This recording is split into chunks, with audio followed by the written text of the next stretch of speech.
And that's the spirit. It's 76 today on a gorgeous baseball Wednesday here on the 12th of April. St. Louis with a lot of their left-handed bats back in the lineup today, including Matt Adams, who's done well against the Nats. Career against Scherzer, 1 for 3 with an RBI, but Matt Carpenter back in there. Adams with Colton Wong. Yadier Molina gets the day off, so their backup catcher Eric Fryer getting some action. Max Scherzer, 7 career starts against St. Louis, only 1-3, but a solid 3.41 ERA. Watch this. This is my favorite part. This is where he stalks early. Gets the ball almost to second base. You can look at the numbers, but watch, they just walk straight up onto the hill. Like, let's do this. Right-handers hitting .077 against Max Scherzer. Last start against the Phillies, 7-6 winner. 6 2/3, gave up a couple of runs on 4 hits, struck out 7, 98 pitches. So fastball, he's already talking to himself. Look at this. Slider, curveball, change, fastball 94. Game on, baby. Here we go. Dexter Fowler, 1 for 8 in the series. First pitch, it's a swing and a foul tip. And we're underway at 4:06 with some early gas. Fowler against Scherzer, really interesting matchup. 4 for 22. But it goes beyond that. There are 3 RBIs, but Max has struck him out 11 times. Fowler and Carpenter are the engines that make the St. Louis offense go, and they're off to slow starts.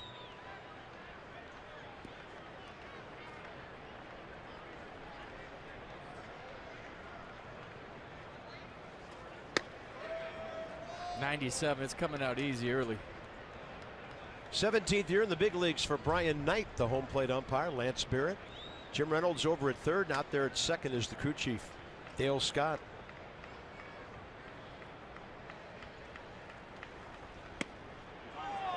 That was close. 2-2. You know, the umpires haven't missed too many pitches yet this year, according to PitchCast. Let's see this one. Pretty good call.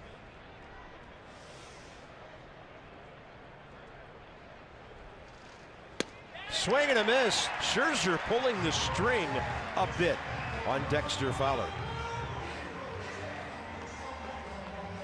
Let's set the defense for the Nats behind Max Scherzer. Jason Worth, Adam Eaton, Bryce Harper, your outfield. Defoe, Rendon left side, Murphy, Zimmerman right side, and Matt Wieters with his first home run as a National last night behind the plate. He's getting to know his staff. He's feeling comfy, and he is swinging it. He has an on-base percentage of .552. That earned him the number 7 spot today instead of number 8. What a lineup. Greg Garcia, 1 for 2 in this series. Gets the call at short today. Mike Matheny trying to get as many left-handed bats in there as he can.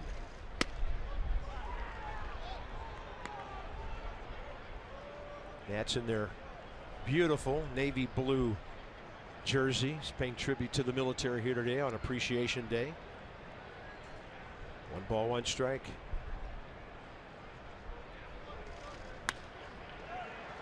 You know, as a former player, you get asked all the time, do you miss playing?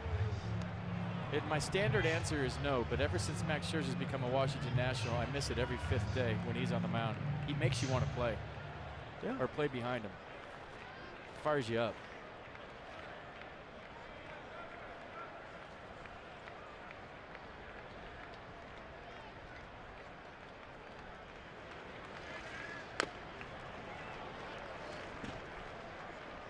So this was after the game last night, shaking hands, everybody fired up about the big W, and then Max just walks over to the mound. Maybe I'll do a little visualization for tomorrow. There's my delivery, boom, strike 3, perfect game. I'll jog off the mound. Any little thing he can find to get an edge, he's all over it. He's awesome. I love that. Well done by our crew to catch that. 1-2 pitch, it's another strikeout. 88 to Fowler, 89 to Garcia. When you see a guy for a couple of years, you know when he's got his good stuff. And I know it's only 2 hitters into the game, but sometimes Max comes out of the gate searching. Doesn't have the fastball command. He's getting a feel for his off speed. He ain't searching for anything today. Fastball's jumping out of his hand. The slider's tight and late. The curveball he just threw to Greg Garcia a couple pitches earlier was nasty. So look out. This could be one of those days. Here's Matt Carpenter. Easily their best hitter against Max Scherzer. 10 career at bats, 5 hits.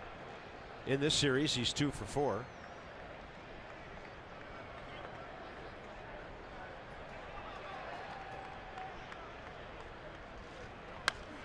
And there's certain games that Max turns it up a notch for. Usually if a team's hit him hard the time before, he'll face him again, turn it up a notch. When he faces one of his old teams, turn it up a notch. When he's pitching against the Cardinals and he's from Missouri, he turns it up a notch. Not surprising so far.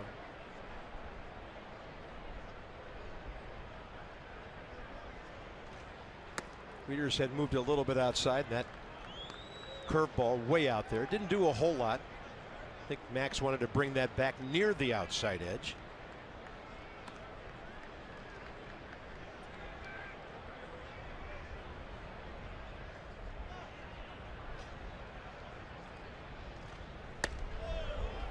Three and one. Inside the Numbers, brought to you by Jeep. Wins, innings, strikeouts, strikeout to walk ratio, and walks and hits per innings pitched. Scherzer did something no pitcher had done since the great Koufax 50-some years ago. He's going to walk Matt Carpenter with 2 outs.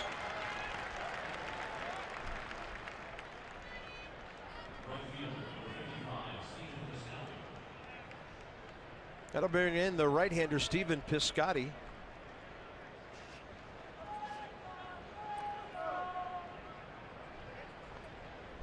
26 years of age. Took him a while to get to the big leagues. 2 years ago, hit .305, .273 with 22 home runs last year. He's 3 for 10 career against Max.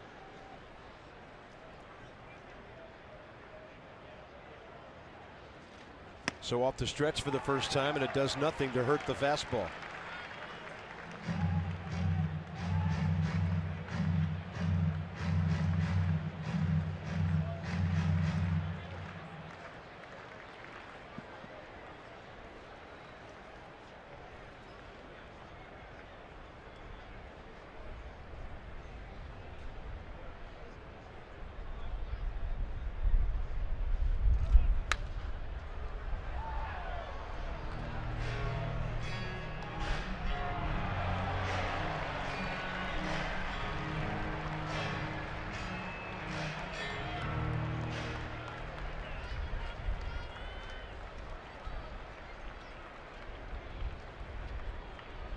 Two strikeouts already. A walk to Matt Carpenter. Piscotty 0-2. Wieters setting up outside.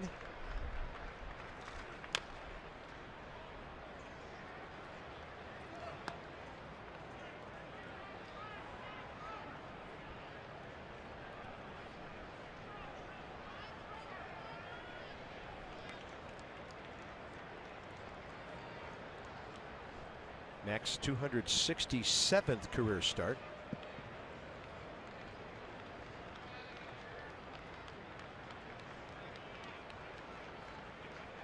.02 with the center fielder Eaton around toward the right center gap a bit, and that's blown away. I think that was his first changeup of the day. Seen slider curveball to complement the fastball that seems to have that late hop with the high spin rate he features on the four-seamer.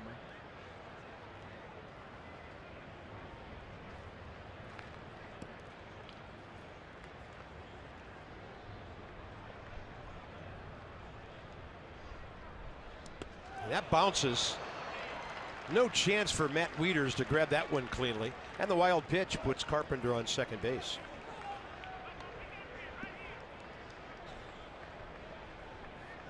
Maybe a little too amped up to throw that change early. That's the second one in a row he's bounced. And a lot of times, you know, that's what Max calls. He told Mass and Dan last year his mid-range jumper. That's a feel pitch, right? Right now he doesn't have a feel for his mid-range jumper. He'll get it. Just fired up right now.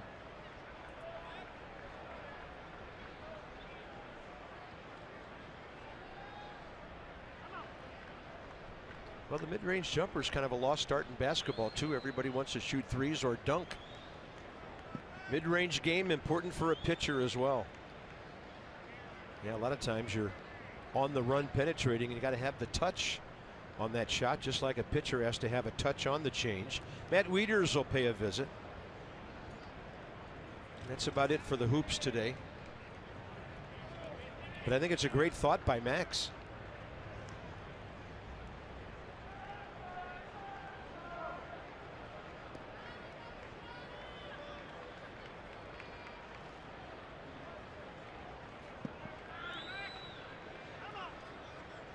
This one's come to a screeching halt.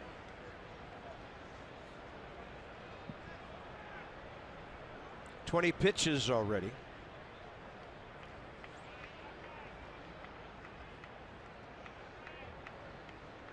There's the long hold, even though this runner at second, and Piscotty will extend the inning. So right now, Stephen Piscotty's talking to himself. He's saying, get your foot down early, get that barrel out for the fastball. He's beating me with it, and that's frustrating as a hitter because you're looking for fastball with 2 strikes. So does Max throw another one because he's late, or does he go to a slider here because Stephen Piscotty's going to start his swing earlier? That's the cat and mouse game going on. Pretty good take. So after a quick couple of outs, Max trying to get this first over with.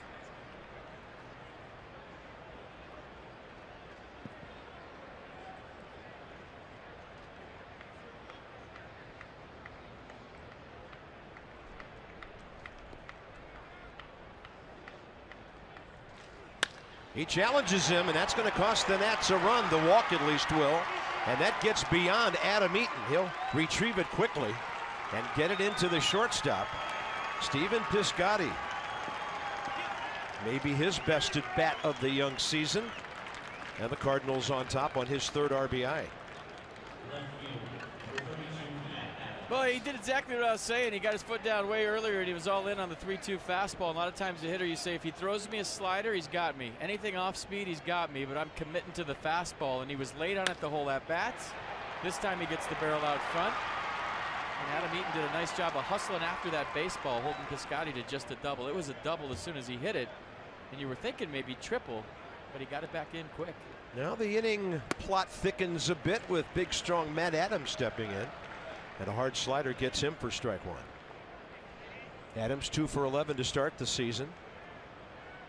1 for 3 against Max Scherzer.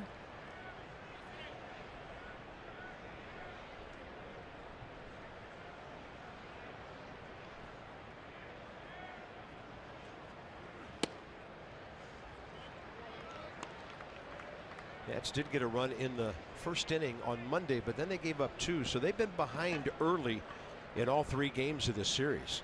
Hasn't mattered as they've blown out the offense from then on.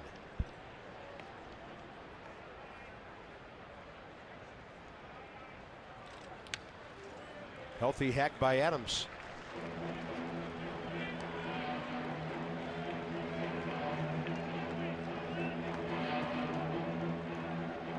See if they go with that slider to the back knee of Matt Adams. Hope he swings over it for strike 3.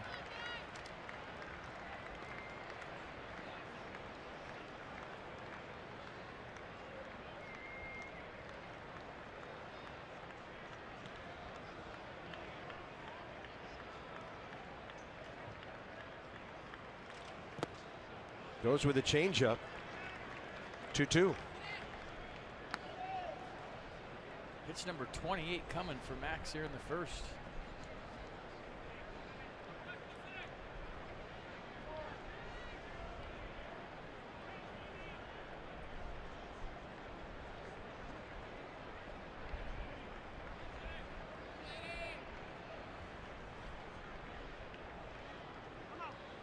Time given. And Matt Carpenter walk really slowed down the work rate for Max in the inning. And a 2-2.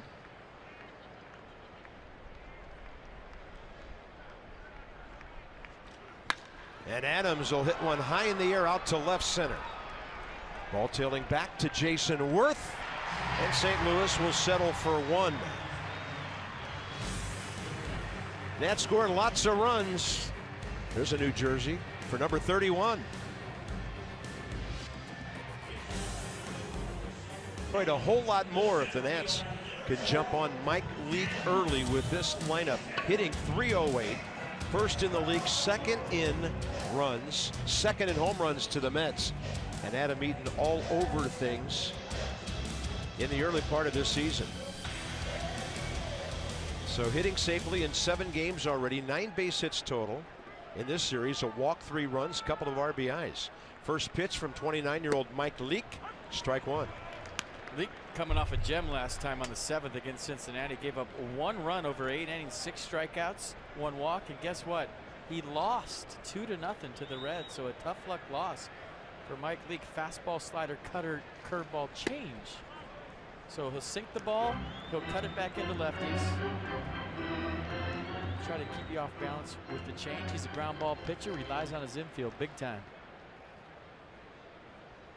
So Eaton at .310 with an on-base percentage of .447. Ball 2.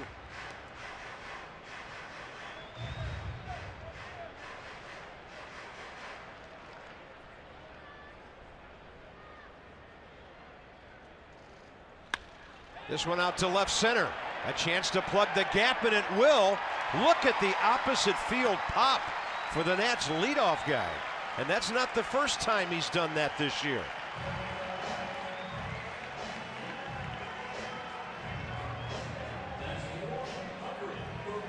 100th career double. That's a milestone. 100 career doubles. Get on your feet and give him a standing ovation. Or not. There goes the no-hitter, Adam Eaton. Left center field. His sweet swing, man. I tell you, the more I see him, the more he reminds me of Lenny Dykstra. Beautiful swing. Leadoff double. Game on. Mighty Mouse. And guys, if the Nats could get this bat going, this offense will be unstoppable. Anthony Rendon is 4 for 10 career against Leake. Wants to at least advance that tying run over to third base or better. So I got a new one for you.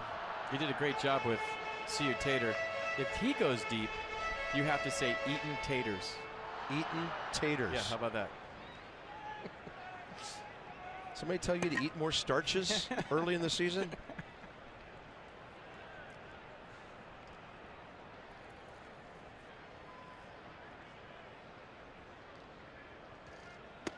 Way inside, Anthony almost took that one off the hip. Didn't miss him by much, 1-1. Trying to not let him get extended to hit the ball the other way, and Anthony really going to try to pull his hands in to get the barrel and hit something to the right side.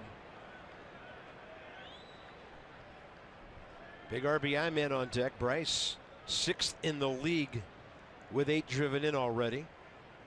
1-1 pitch. Rendon had that right field thing going on that swing. The Cardinals defense today behind Mike Leake, Adams, Fowler, Piscotti the outfield, Garcia, Jerko left side, Wong, Carpenter right side, and Eric Fryer in place of Yadier Molina behind the plate. You know, this whole Leake infield defense thing, interesting last year because the Cardinals are one of the worst defensive teams in the league, especially on the infield. They made 107 errors total. All behind Mike Leake. He might have thought that way a few times. 2 balls, 2 strikes.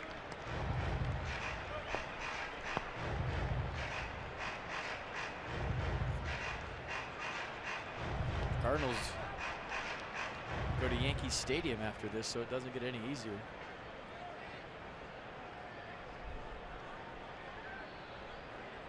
Anthony Rendon 0 for 7 in the series, but he has an RBI. And he has Trey Turner's bat in his hands. You see that? The 7 on the knob and then Trey Turner's name on the label. Guys will do that, use each other's bats. Just pick one up, it feels good, and throw her into the game.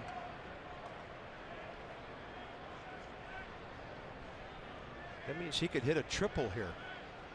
2-2. He's going to line one up the middle. It hits right by the second base bag. Hits so hard that Henley holds the runner. And what a great AB and a good result for Anthony Rendon. First and third, nobody out.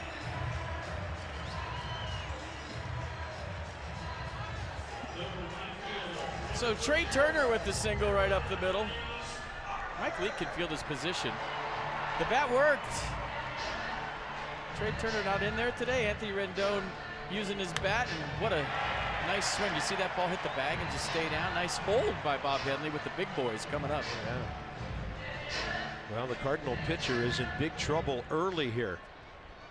Bryce 3 for 13 against Leake. 2 of those hits home runs. Murphy 5 for 21 with 4 RBIs and a homer.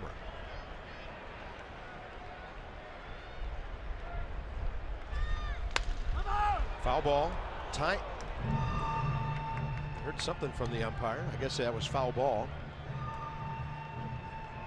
Home plate umpire, emphatic call there before the ball got to the bag. Right now, let's start playing the strategy thing with Bryce and Murphy hitting back to back. If Eaton and Rendon get on, if you're Mike Matheny or Mike Leake, you can't walk Bryce Harper and Daniel Murphy. Ryan Zimmerman's locked in too. So, I mean, the way 3, 4, and 5 are going right now, good luck. There's not a whole lot you can do. There's some school of thought thinking that Matheny might pitch around both Bryce and Murphy today, but he can't right now. And then Bryce seeing the ball so well. He's walked 9 times already, most in the league. Kind of been the story of this series. St. Louis will get a run, then the Nats will come storming right back.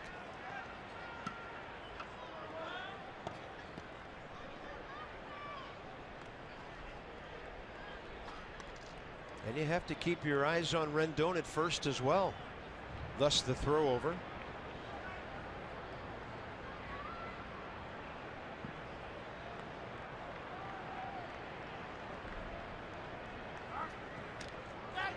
Ooh, Carpenter tried to sell it.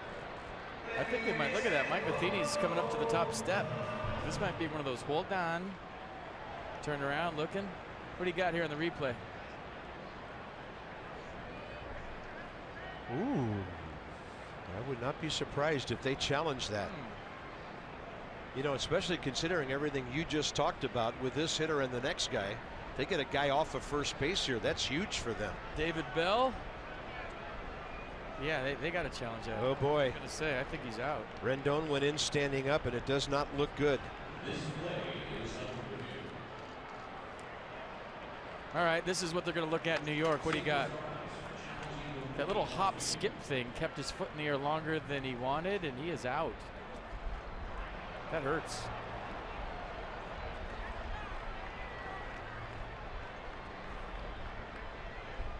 Well, that would be rough after one of Anthony's best ABs of the year.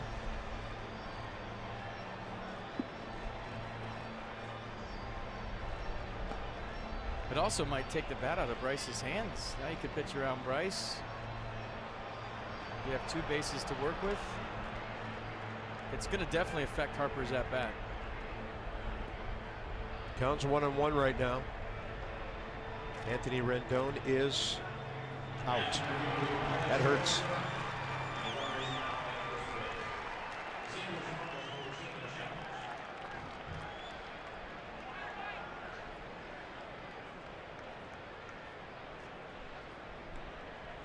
I think he just got caught on the wrong foot and couldn't dive back, and then did some weird hop and stayed in the air too long, and that's how that whole thing went down. Infield in. Harper a swing, and it's 1-2. So going after Bryce for the moment.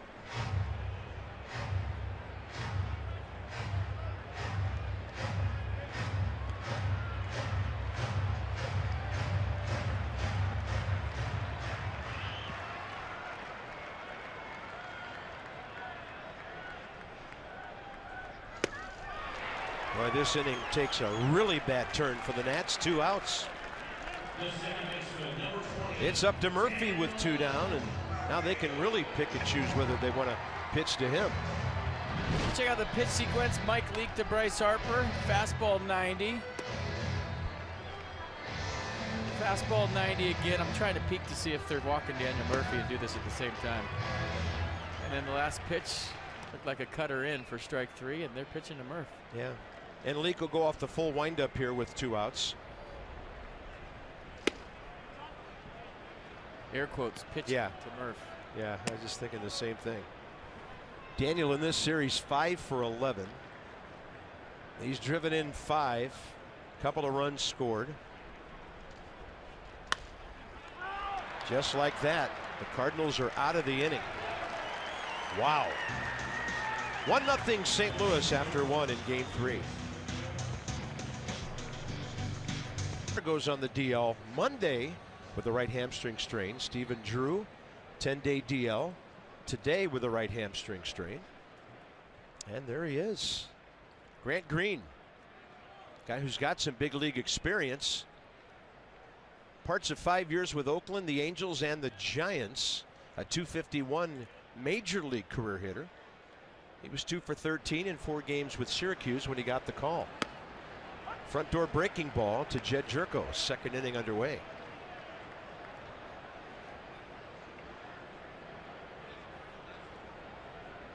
Jerko 2 for 6 in the series with a solo homer. And there's the hook. We're talking about a 20-mile-an-hour difference between pitches there. Fastball to the curve.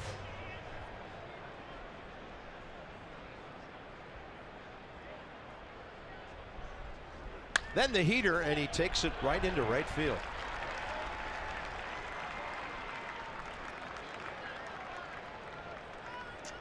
When you have insight, you know how to handle your finances with confidence. Brought to you by PNC Bank. For the achiever in you, and here's Grant Green's minor league career. He's from Fullerton, California. 2-time All-Pac-10 at USC. Played on the U.S. Junior National Team in '05. And he has been battling in the minor leagues for a long, long time. Originally the 13th overall pick by the Oakland A's back in '09. Welcome back to the big leagues, Grant Green. Here's Colton Wong.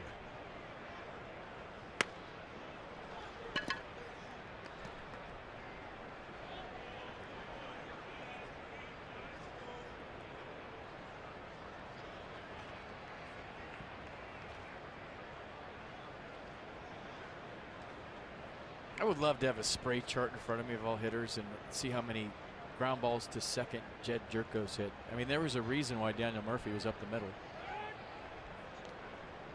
But I guarantee you, if Murph was playing over the bag, he hasn't hit that ground ball that just happened many times at all, or else. But it's just so weird, and I will never get used to it. I'm sorry. When a guy hits a routine ground ball to where a position player's been standing routinely and then he's not there, it just looks weird. I can't get used to it. More so than if the shift works. Does that make any sense? Yeah. Yeah, it sticks out like a sore thumb when the routine grounder goes through. Have you ever heard of a pitcher who's just simply, and it would probably be a veteran guy who's been around a long time, who would say to his manager, hey, I don't want guys moving around behind me, or do pitchers totally stay out of that conversation? No, I think a guy like Max Scherzer would have some input on that, but you know, there wasn't shifts back in the day, so I never heard that conversation firsthand, and I haven't heard of any Nats pitchers. I know Ian Desmond hated the shift. Yeah, he had himself in some different places, didn't he? Yeah, and that's why he didn't like it. He said, hey, I've been playing shortstop my whole life, and now I'm standing in places I've never fielded ground balls, and it's a different angle, there's different hops, so that makes sense. But nowadays there's so much shifting, I think guys have taken ground balls in different places and they're more familiar.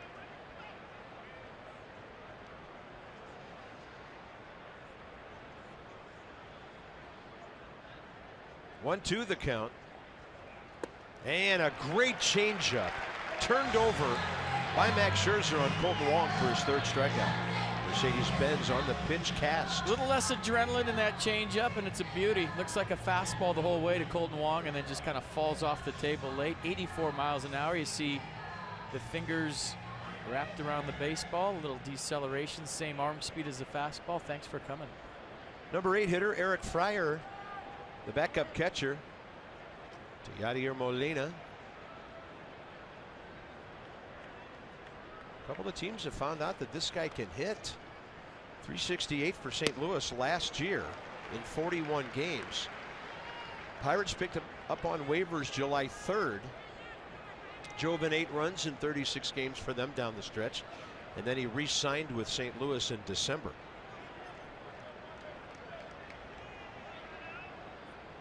Former Buckeye from Ohio State, Columbus native. That's unfortunate. Yeah, got a Buckeye lover on our crew in a position of authority. Well, no balls and 2 strikes. when you grow up maize and blue and your mom went to the University of Michigan, that's unfortunate. Sorry. Yeah, you good part of your youth just north of there, rooting for the maize and blue.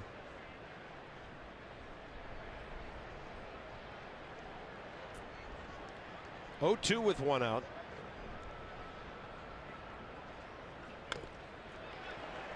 Who do you guys root for when Michigan State plays Ohio State? Everybody that plays Ohio State. Okay.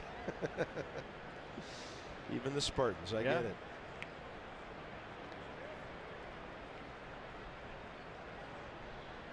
Mike Leake's a good hitting pitcher. He's on deck here in the top of the 2nd. Can't remember last time we beat him, though. I thought you guys had Ohio State beat this year. Yeah. Didn't happen. Nope. Swing and a miss on a fastball up. Strikeout number 4. Let's go deep inside the numbers with Max Scherzer and the spin rate on his 4-seam fastball. Check this out. 2,550 revolutions per minute. That's second to only Justin Verlander. So get this. Below 2,100 on the 4-seam fastball is a 304 average against. 2,100 to 2,600 is a 267 average against, and above 2,600 is 197. That's the average. Jeez. So you got to figure when Max is having one of those days, the spin rate on his fastball is way above that. Right. And for those of you that don't know, the high spin rate helps the fastball kind of defy gravity and stay up longer than, I guess, the average fastball. It gives it that rising fastball effect, that late life that you look for. Good job by you and the crew, because we can talk spin rate, but now you've taken it a step further with what opponents hit against that, and that really tells the tale. Yeah. Good stuff. 1 ball, 1 strike to Mike Leake. A 205 career hitter. He went 1 for 2 in his first start. He's hit 6 career home runs.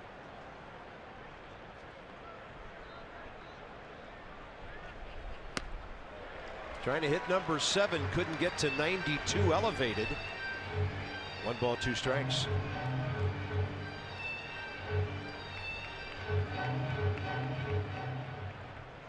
See how that thing's just whizzing in there, still spinning hard. Sometimes, you know, out of your hand you'll have a high spin rate, but by the time it gets to the plate it's playing like 88, even though it's 96 out of your hand.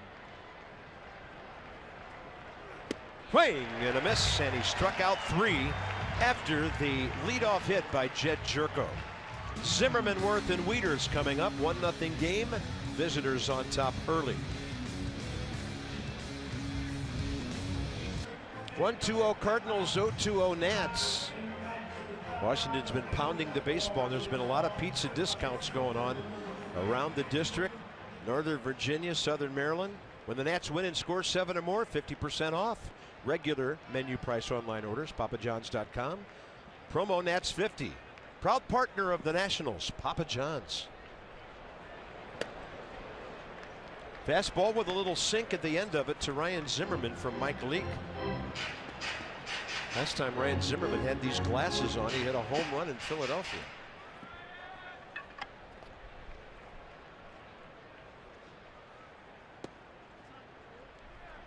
Just off the plate, 1-1, good take.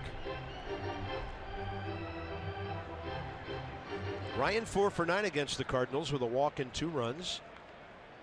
Another guy with an on-base percentage of over 400. Zimmerman and Worth are at 406. Murphy 486, Harper 541, and Wieters 552 coming into today's game. Crazy numbers. Take advantage of the weather. I'm telling you, it's everything to a hitter. Absolutely. Nothing worse than playing baseball in freezing temperatures where you're huddling around the heater in the dugout trying to keep your bat warm, your hands warm. You hit one on the screws and it goes nowhere. You don't want to swing at inside pitches because if you get jammed, you feel it for 3 innings. So all these guys are good hitters taking advantage of the elements here early in the season. 2-2. Ryan Zimmerman got the local The curveball dropped in, maybe looking for the express, and that's number 2 for Mike Leake.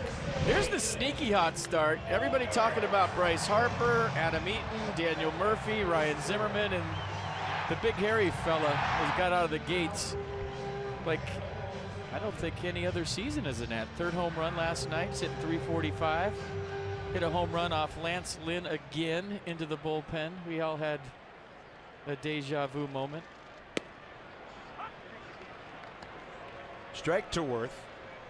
And by the way, that weather you're talking about, 3 more here and then down to Atlanta for the first 3 on the road trip.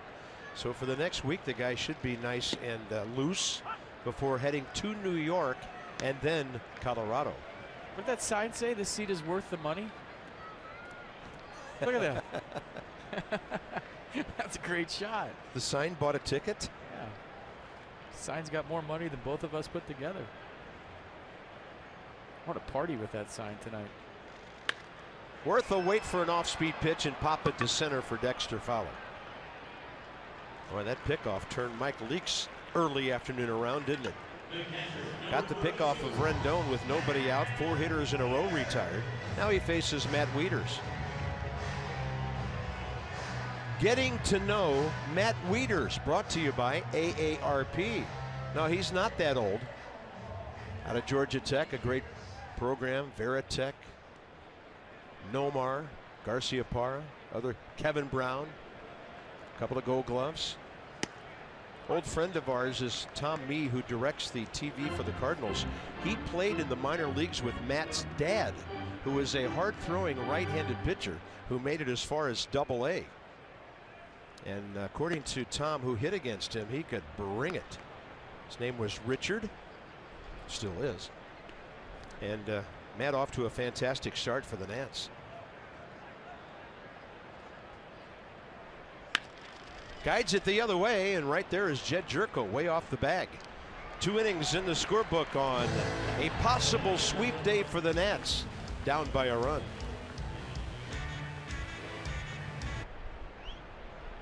Well, early offense could be key in this game with the shadows creeping now, top of the 3rd. Dexter Fowler blown away by Max Scherzer to start the game. Hits one to left, it'll back up Jason Worth, but he's there in plenty of time. It's one of those names that works for anything. Yeah. A boy, a girl. True. A dog. Maybe not a cat. I mean, yeah, it's a good name.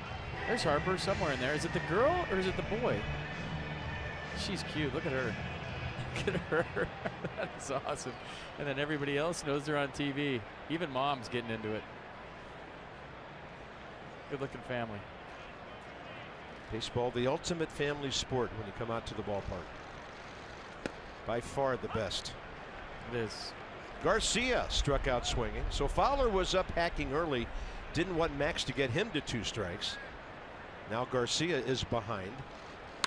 And he goes ripping, and he'll drop one out to left center. Cardinals have 3 hits.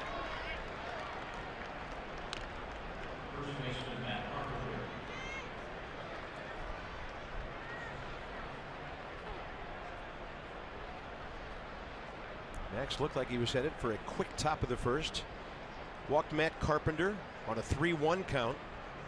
And then Piscotty got the RBI double after a long AB with a bunch of foul balls. Thus, Max had to throw 28 pitches in that 1st inning. Threw 15 in the 2nd.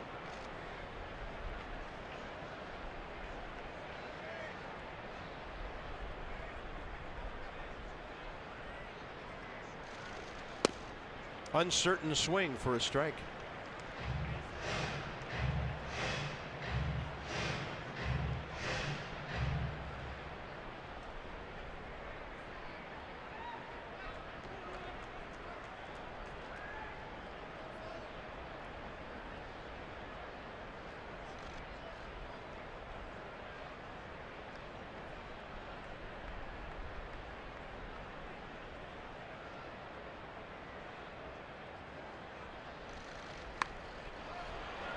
With Rendon back, he tried to bunt, and then he drops one foul right in front of Anthony.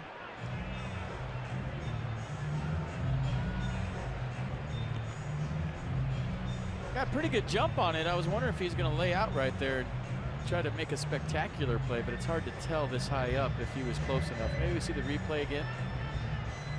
Yeah, that ball's crushed. Give me exit velocity on that bunt and launch angle. Statcast on bunts. You do that? What else is next? Important thing now is the count's 0-2.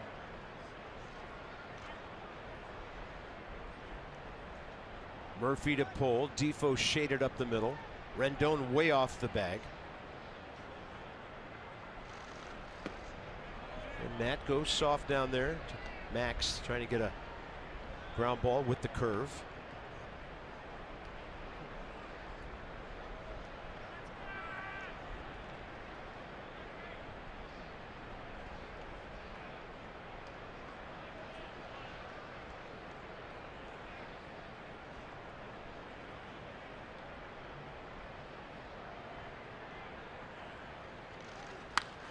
Challenge fastball popped up and playable.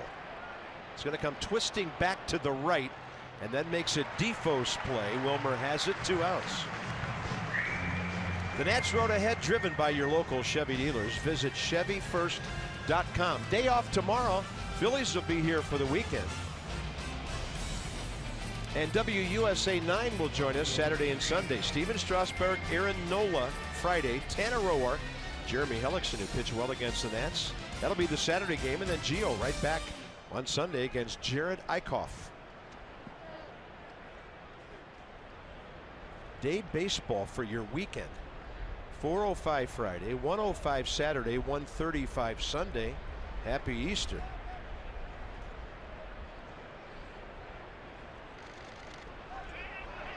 Wow, that's the second time today a pitch has gone all the way back there with a runner at first.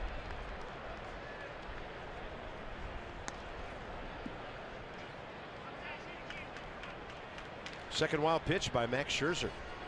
I would imagine when they scheduled those start times, they were anticipating some really cold nights. Good call, yeah. And now it's turned out to be perfect. Should be some big crowds this weekend. Where else would you rather be with this weather?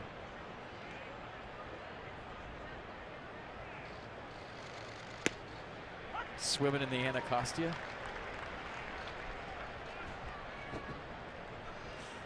Scuba diving in the Potomac. Looking for coins in the tidal basin? No, you'd rather come to the yard. Exactly.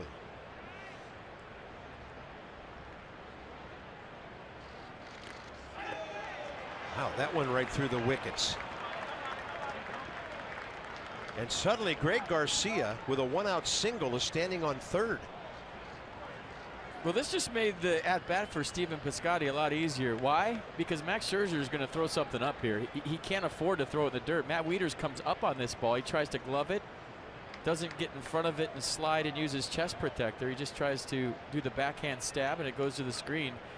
I don't know that either catcher's seeing the baseball well right now. Eric Fryer dropped a bunch of pitches last inning, and Matt Wieters let that one get by. The shadows affect the catchers as well as the hitters. Yeah, we never talk about that. Good point. 2-1 with 2 outs. Piscotty can't get to the slider. Count goes 2-2.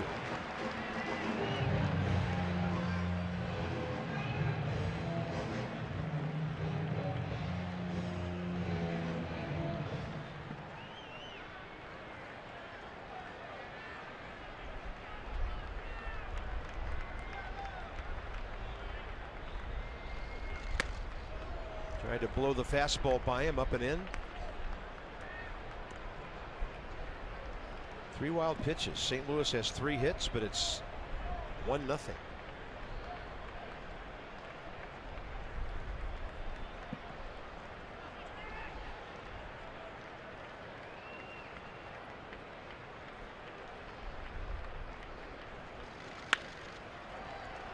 Defoe has it.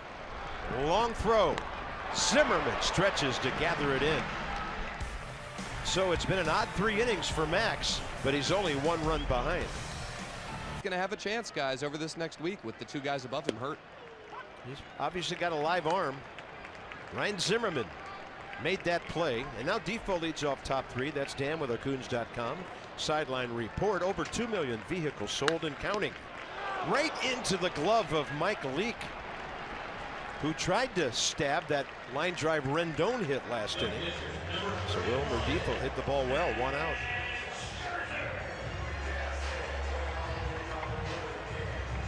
Pretty good defense by Mike Leake. That ball was hit right on the nails. Not a problem, he's a good athlete.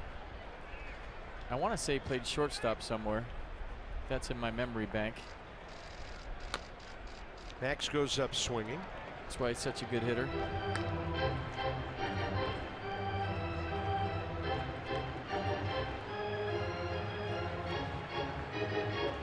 No chance. More type of finesse.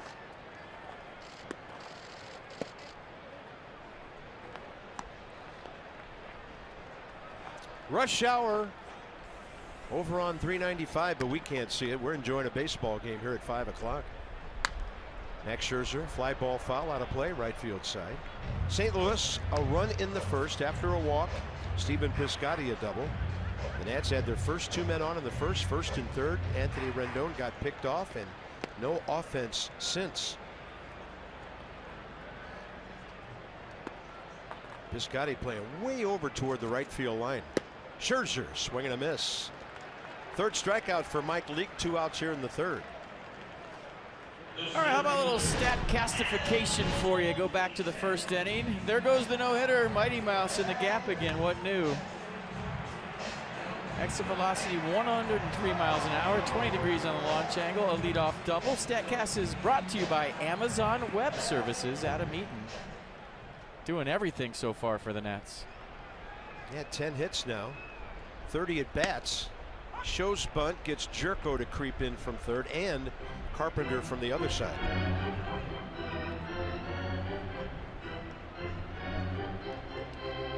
Leake played first base, second base, shortstop, left field, center, and right in college. That's it for the Nats. So 1-2-3 third. Mike Leake, his defense kept Defoe from a leadoff hit.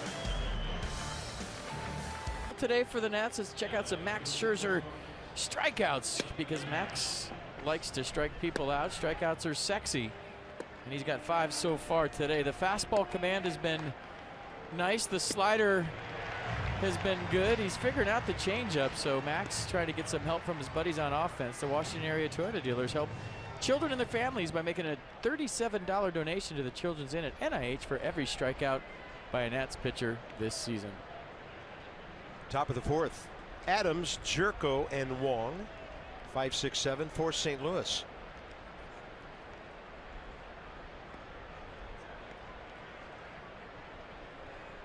Adams a fly ball to Jason Worth first time, ending the first inning.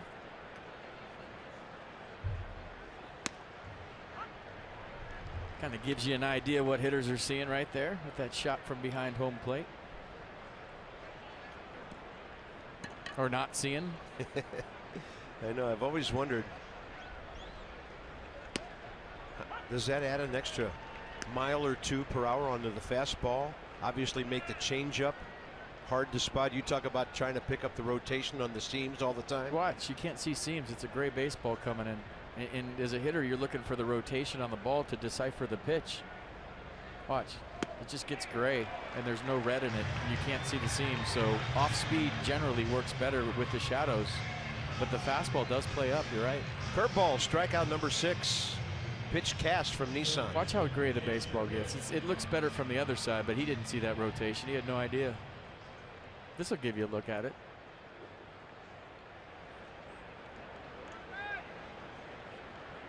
Jed Jerko on an 0-2 pitch. Base hit, right side first time. This time Ryan Zimmerman is about 35 feet off the first base bag.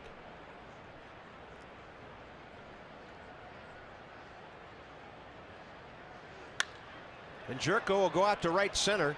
Bryce Harper battling the sun. The glove for shade, and he makes the play. Potomac Nationals opening day is tomorrow night. First college night Fitz party of the season. $5 tickets for you college students. 703-590 2311 or PotomacNationals.com.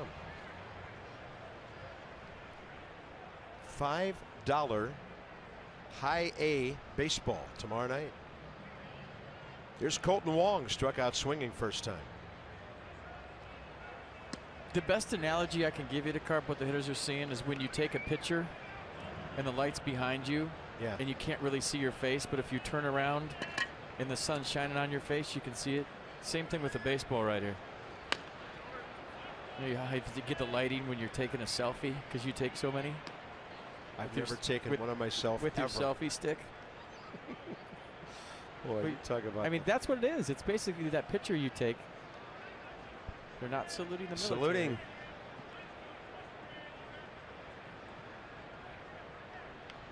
One ball, one strike with 2 outs.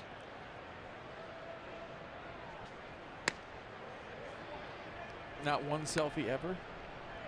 Well, I've taken some with my wife and some friends, but never of just me. Who would I send that to? Your wife and some friends. Look at, she's all covered up. Oh, it's a tough sun field out there in right field, whether you're on the turf or up in the seats. 2 balls, 2 strikes. Selfie. Start him early.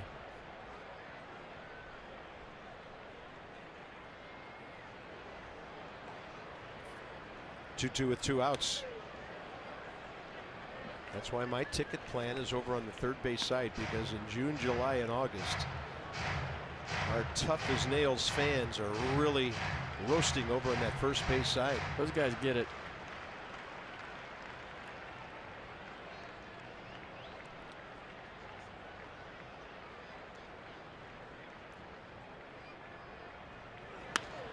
Out to short, Defoe for another inning-ending throw. He knew he had to get rid of that one in a hurry. Here we go.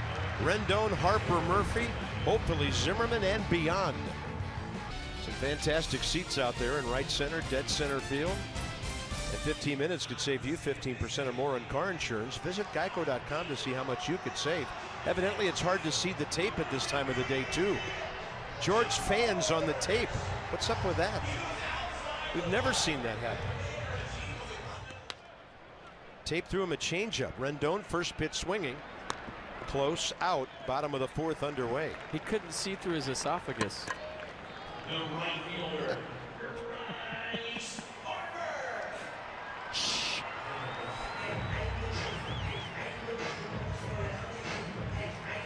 While I'm thinking of it, and before Bryce Harper hits, I want to wish my dad a happy 74th birthday today. Frank Paul Santangelo Sr., happy birthday. 74 years young today. Well done, sir. Happy birthday.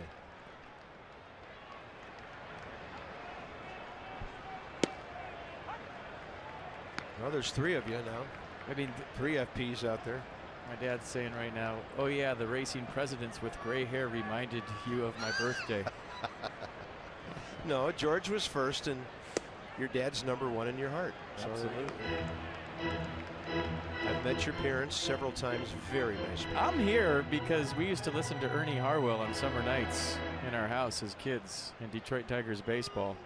So, thanks, Pops. One of the all-time greats, in my opinion, up there with Vinny. Agreed. And all the great ones. And Ernie. Hard to say who's nicer, Vin Scully or Ernie Harwell. I mean, just a prince of a man.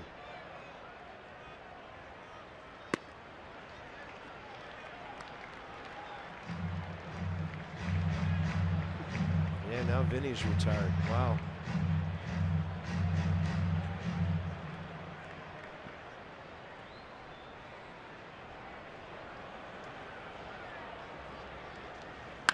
That ball is scorched to left by Harper, but it'll kind of die when it gets out there into the glove of Matt Adams. Sounded good, looked good off the bat. 2 outs, Murphy next. Yeah, I like Bryce Harper's left field swing right now. He's staying on the ball nice. Just kind of cut across that. That's why He didn't hit it out. Beautiful swing by Bryce Harper, but sends Matt Adams almost to the track. Yeah, I was shocked where that ball was caught after what I heard and saw. Just sliced it a little bit. Right side, guys are hacking early. And Mike Leake, over the last several years, has been one of the most efficient pitches per inning guys in baseball. He's doing that here today.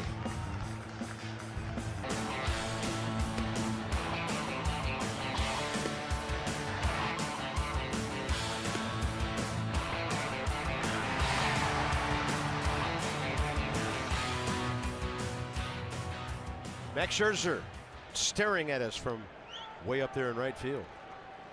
And staring down Eric Fryer, who leads off for St. Louis here in the 5th. Max struck him out first time up. Had his quickest inning of the day in the 4th. 11 pitches. 8 strikes. I mean, the key is to keep it 1-0 until the shadows go away. This game's going to move right along because you can't see at the plate. Probably about the 7th inning you'll be able to see again. Left side, Defoe backhand drops it.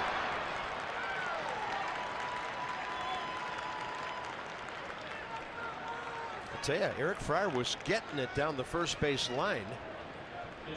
We'll see how they score it.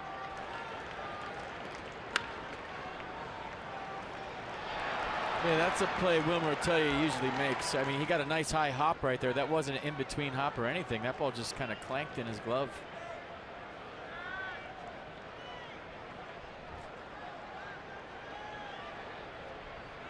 E6, Nationals 8 errors on the year, all of them on the infield.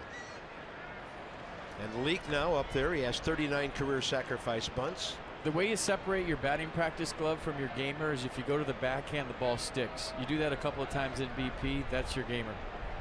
Because you want to have that confidence as an infielder when you go to that backhand with one hand, right? I don't have my top hand when I'm going to the backhand. If the ball sticks cleanly in your glove. If it doesn't, well, then it becomes your practice glove. And it's kind of just the makeup of the leather and how it breaks in. The ball's crushed.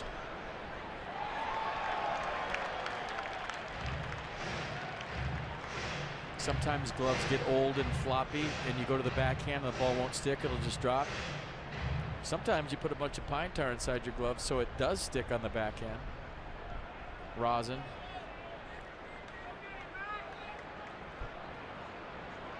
But you always have to have confidence when you go to that the ball's going to be there.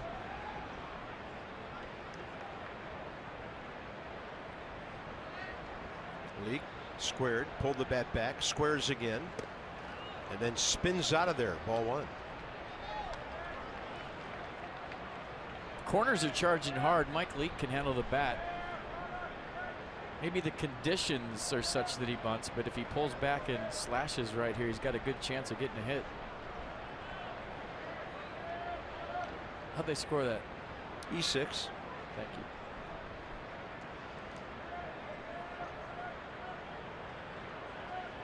Runner going. Leake swinging away. Strike 2. I had a feeling Mike Matheny would take the bunt off.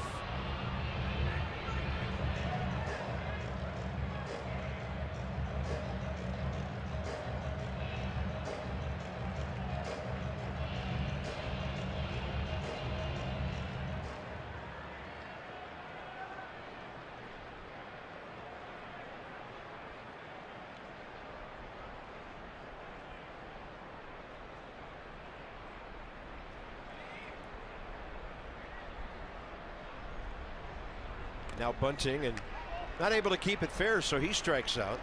Number 7 for Max Scherzer.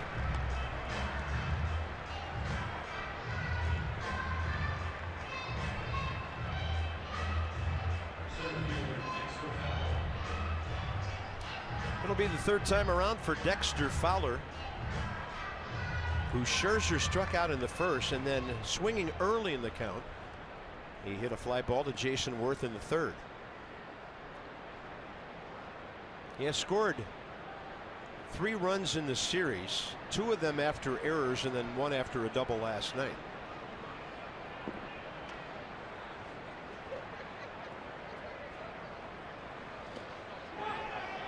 Another one, and that hit the batter evidently. Dexter Fowler takes off his gear and goes to first. Max Scherzer looking at the third base umpire.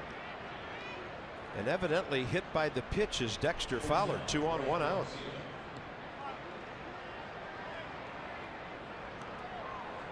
You can review that or challenge it if you don't think he was hit.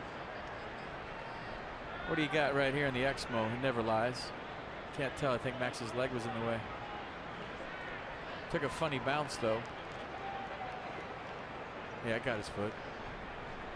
Ground, then foot. And here's Greg Garcia.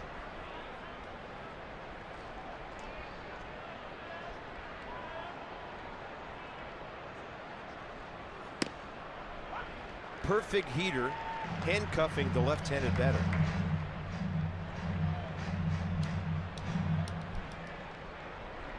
.75 pitches. He was at 43 through 2 innings after a 28 pitch first. Fryer the catcher, Fowler the center fielder.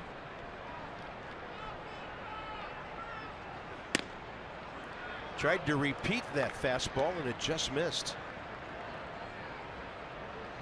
Pretty close. Let's check out the Mercedes pitch cast. What did it think? Same as the first pitch. One is a strike, one is a ball.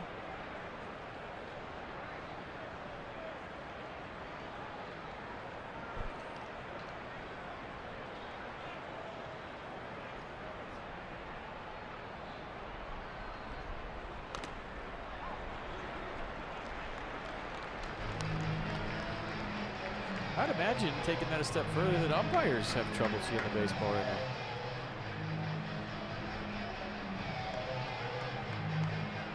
Well, it all kind of figures and goes together here.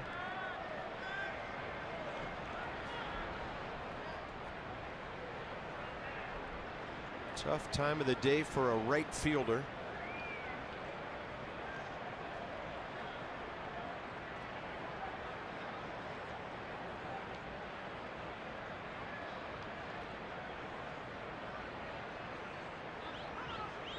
Time given to the hitter after Scherzer held and took a couple of looks.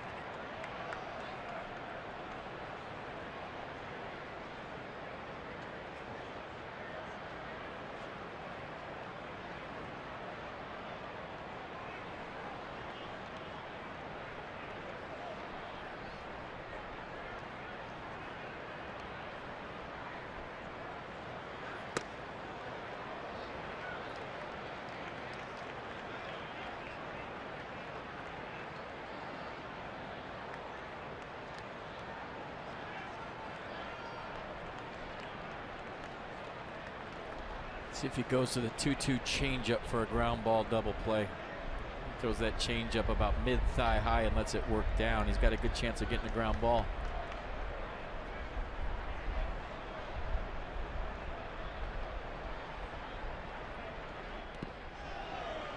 Just hasn't been able to get that thing up off the ground today. Good block by Matt Wieters to keep the double play alive.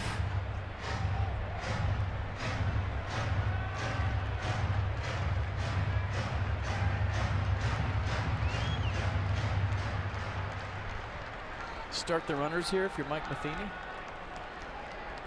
Well, Garcia, pretty good contact guy. He's not an everyday player.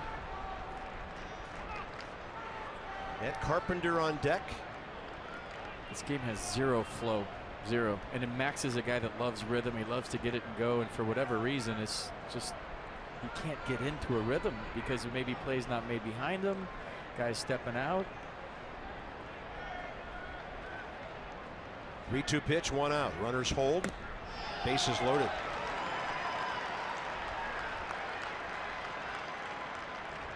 I mean, you can feel it, right? Like when Max is going, he gets it, goes. The game has a nice tempo to it. And for whatever reason today, some of the things I just mentioned and maybe some other things too, this game just doesn't have flow.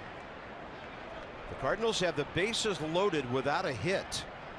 Matt Carpenter pop up to short, a walk and a run before that third inning fly ball. That was back in the first.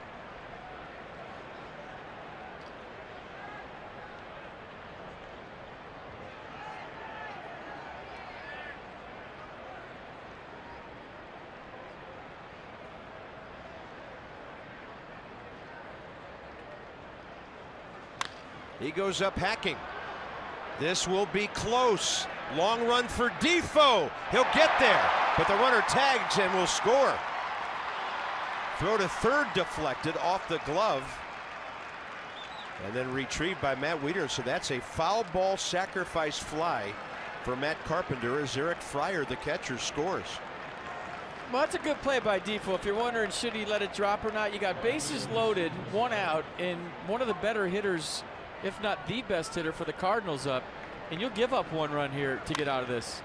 You know, if that ball drops and Carpenter hits a gap and everybody scores, now you have, you know, a 4-0 game instead of a 2-0 game. So great play by Wilmer Defoe, going a long way for this. Look at the hustle by the Nats shortstop. And then the momentum, he can't put the brakes on and throw. He's going too fast, and that's a heads-up play by Eric Fryer to score. And if you're Max Scherzer, you'll take that if you get out of this with just giving up 1. Sure. Stephen Piscotty, the hitter.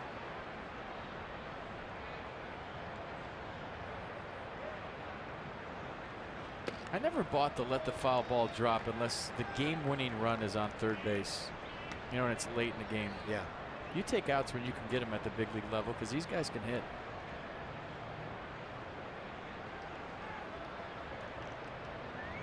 It's a nice play.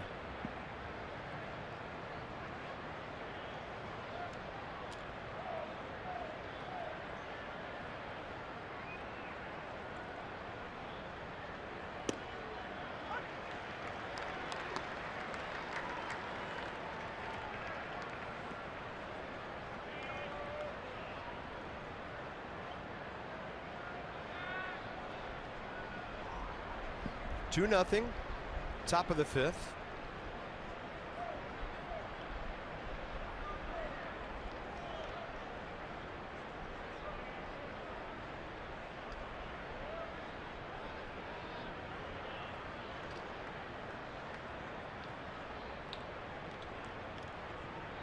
So the double Piscotty hit his first time up was on the 4th or 5th fastball he saw from Max Scherzer. He made the adjustment, got ready on time. Let's see if Max decides to go to some off speed here this time around.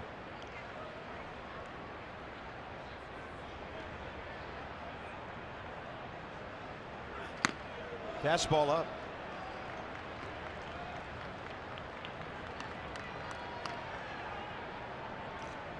First base was open at that time, but Matt Adams was standing on deck in the first. It's Fowler ahead of Garcia here in the 5th.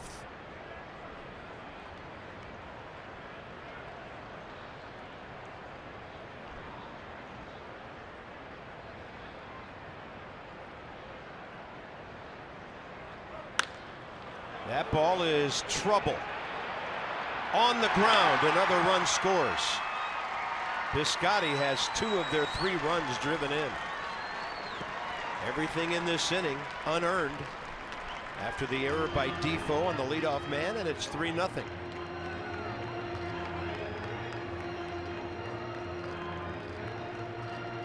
And Mike Maddox going to come out and try to give Max Scherzer a little 20-second timeout. That slider kind of stayed up a little longer than Max probably would have liked it, and Piscotty just massages it into left for an RBI single.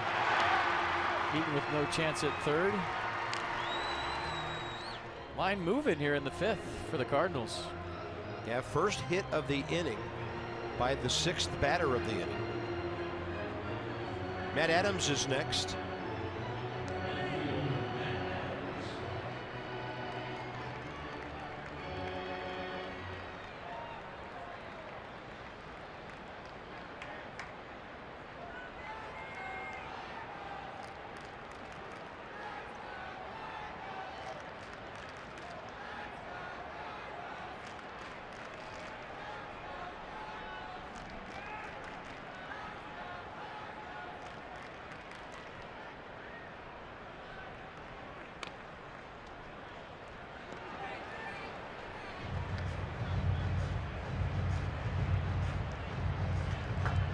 Max now 4 pitches away from 90 in the 5th inning.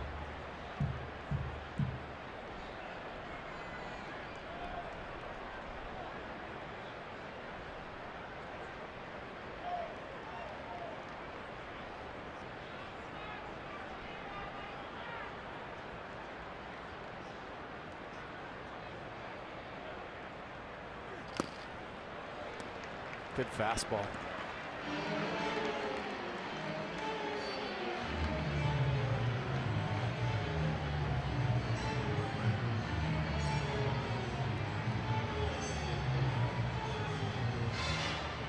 Well, how confident is he in off-speed stuff here? Runner at third, 2 outs. 0-2 pitch to a big, strong left-handed batter.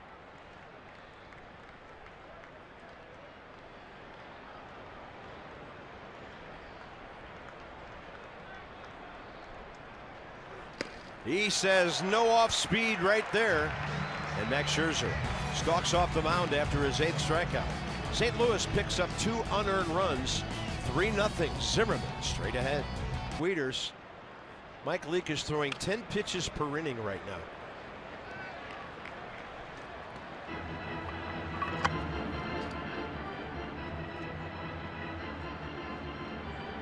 You're going to see a graphic in a moment that tells you how efficient he can be in his career on days when he's pitching well.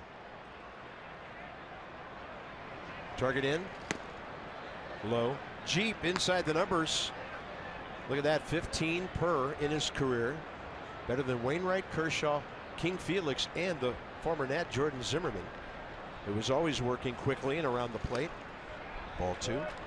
Strike throwers. There's nothing to wait around for if you're a hitter. You remember Jordan Zimmerman when teams faced him, they came up hacking. You're not going to get into a count. You know you're not going to walk, so hey, I'm going to be aggressive. That's reputation.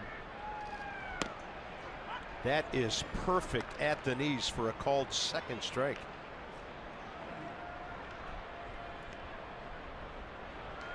Ryan 4 for 20 career against Leake with 6 walks and a home run.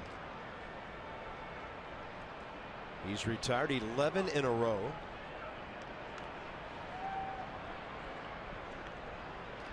Started that with the Harper strikeout back in the 1st inning.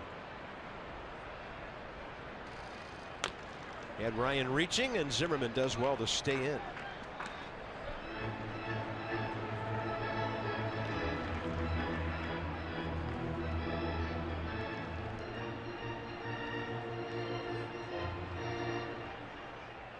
Jason Worth, fly ball to center, his first time.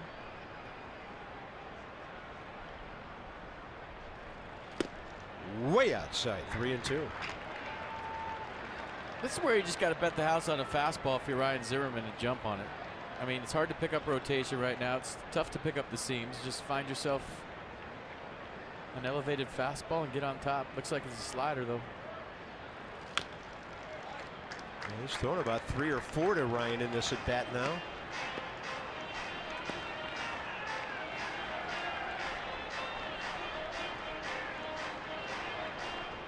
Mike Leake, 29 years of age, 73 and 65 career. 3-5 against the Nationals in 11 previous starts. 2 hopper to the shortstop. Garcia right there. 12 straight. Washington, D.C. Lexus dealers will donate $250 to Children's National Health System for each first 200 home runs the Nationals hit this season. Lexus. Experience amazing. Yeah, I did a double take the first time you read that promo about the first 200. The Nats hit 203 last year. And they could go well beyond that. Strike called to Worth. 3 for 9 in the series. That put the Nationals 4th in the league with over 200. They have 13 in the first 8 games. And that's just a crazy pace. I think that again plays out to be about 700,000 home runs this year. Warm weather, ball carrying. They were 3rd in runs last year. And the Nats had, once Trey Turner showed up, a lot of speed. They were 5th in the league in stolen bases.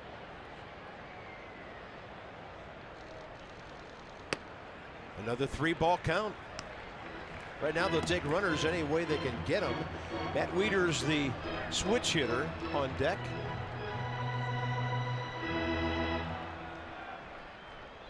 30 hits, 22 runs the first 2 games of this series. Now Leake fills it up, 3-2. Pitcher strike. You don't want to swing at that if you're Jason Worth.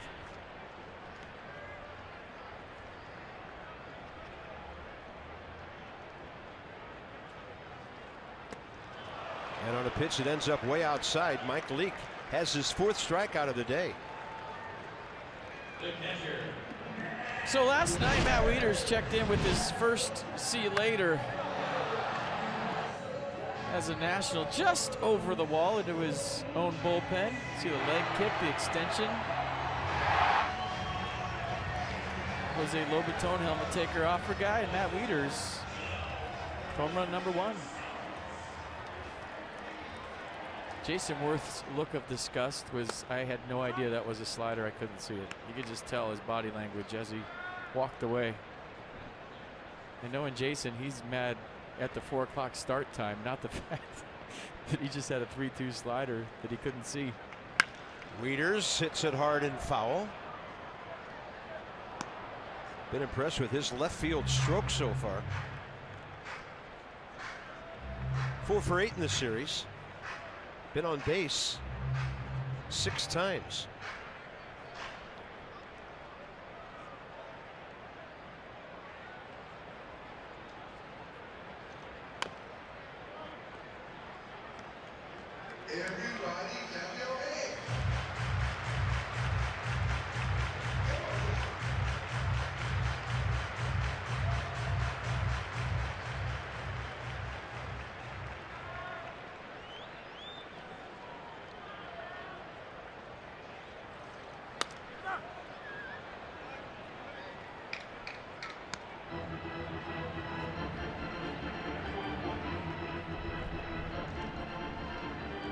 It's like Randall Grichuk replacing Matt Adams in left field. Just a defensive substitution for a guy that usually plays most of his games at first. And if this game continues, Adams wasn't going to bat for another 2 innings or more anyway. So that's a nice move by Mike Matheny. Matt Adams is learning left field, and you want to have your best defense on the field with a 3-run lead against Max Scherzer. Most managers wait to the 7th, probably the 8th or 9th, but I like the move.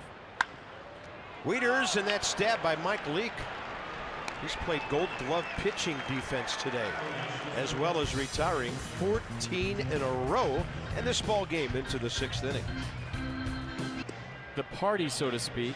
Just a couple of hits for the Nats. Stephen Piscotty's having a nice day. Max Scherzer battling out there, but how about some StatCast for you? Watch Wilmer Defoe go for this one.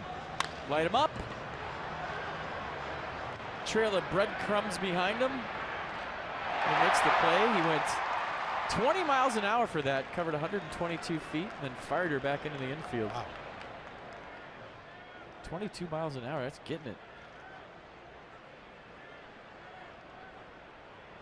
It's quicker than I got to the ballpark yesterday. Changeup. Ball 1, top of the 6th. You drive so slow, the bugs hit the back of your car. I'm telling you. Yeah, me and about 200,000 other people yesterday. It was. Monday was great. Tuesday was rough getting into the district. Ball 2. It's a good line though. I like that. Jerko.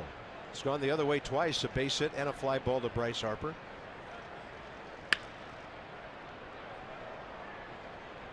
St. Louis box score, 3 runs on 4 hits. Their RBI guy today, Stephen Piscotty, 2 for 3, first inning double, 3rd run driven in the 5th inning with a blooper to left center.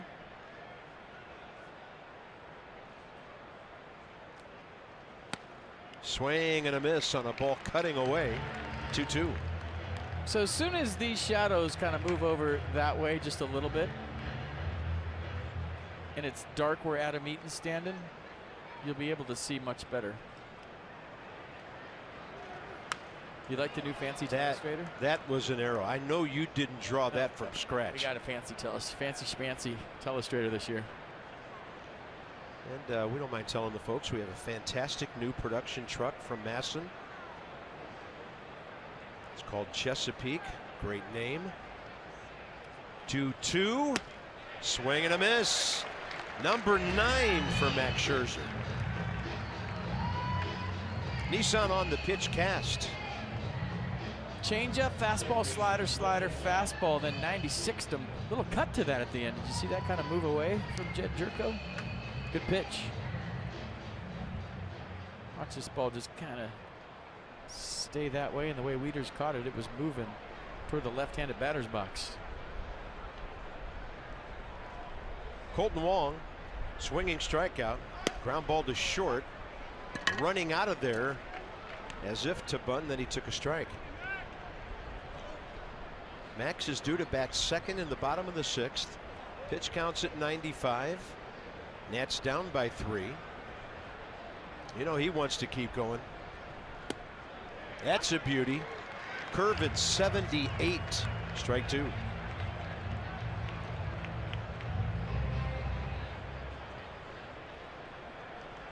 Tell you what, Max prides himself on how he finishes his starts. That's the most important thing to him. And I don't think he was thrilled how he finished last time out against the Phillies. I mean, he had a great outing, 6 2/3. Gave up just a couple of runs. But he loves to finish strong.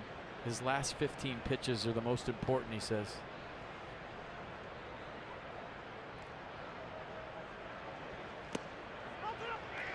And that is the 50th time in his career he has struck out at least 10 batters in a game. So all of you that had 9+ on the Twitter poll in Philadelphia, you were just one start late. Or one start early, I should say. Yeah, I lost big on that one. Yeah, see, it just hit his bat. Nice job of hanging on, Matt Wieters.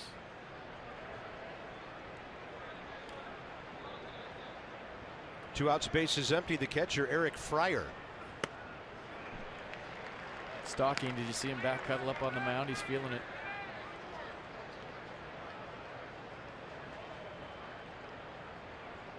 And he's pitched well enough to win.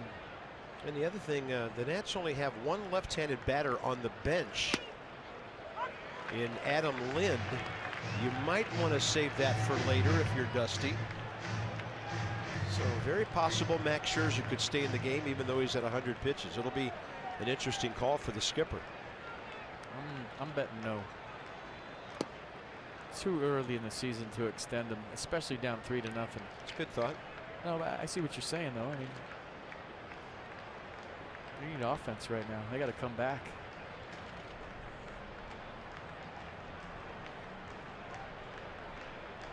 One ball, 2 strikes.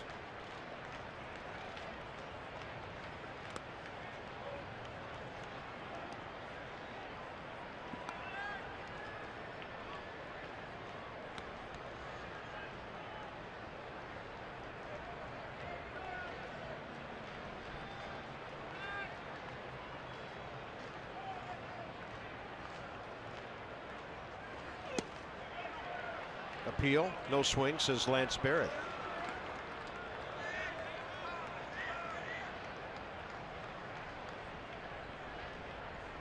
Oliver Perez.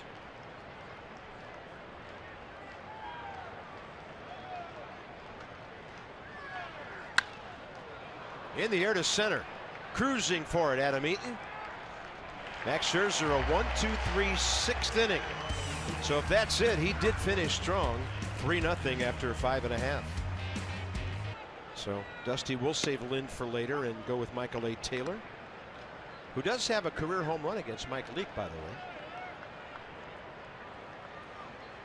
Defoe hit one hard back to the mound first time, and Leake picked off a would-be base hit, threw him out. 0-2, bottom of the 6th underway. Where's Dusty? Is he moving around down there? 9. I feel like this is about time where he's going to change seats too. No, he's in his standard spot.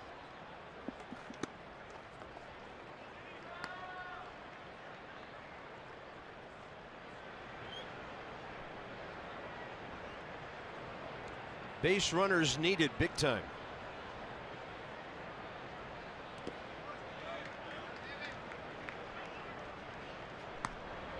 Enny Romero for the top of the 7th.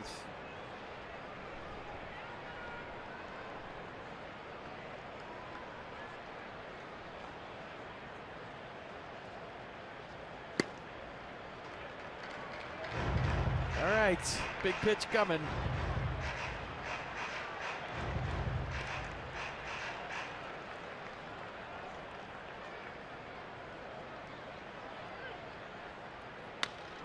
Turned one over. Great pitch, and that rolls over the ground ball to the second baseman. Boy, Mike Leake seriously pitching today. 15 straight.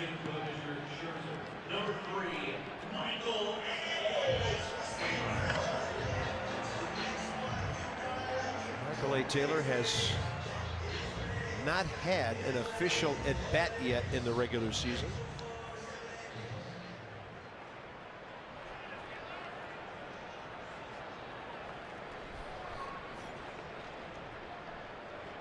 So for Max Scherzer, 6 innings, 4 hits, 3 runs, 1 earned, 2 walks, 10 Ks, 3 wild pitches, a hit batter. 104 pitch battle for Max today, 69 strikes.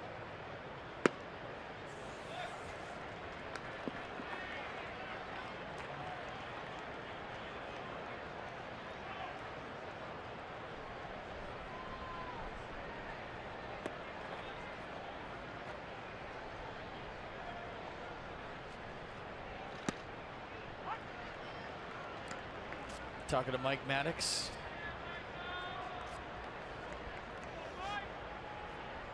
And it's not like he got rocked today. It's just a little bad luck here, a little bad luck there, and next thing you know, 3-0. Did not give up more than 1 hit in any inning today. Gave up 4 hits. Struck out 10.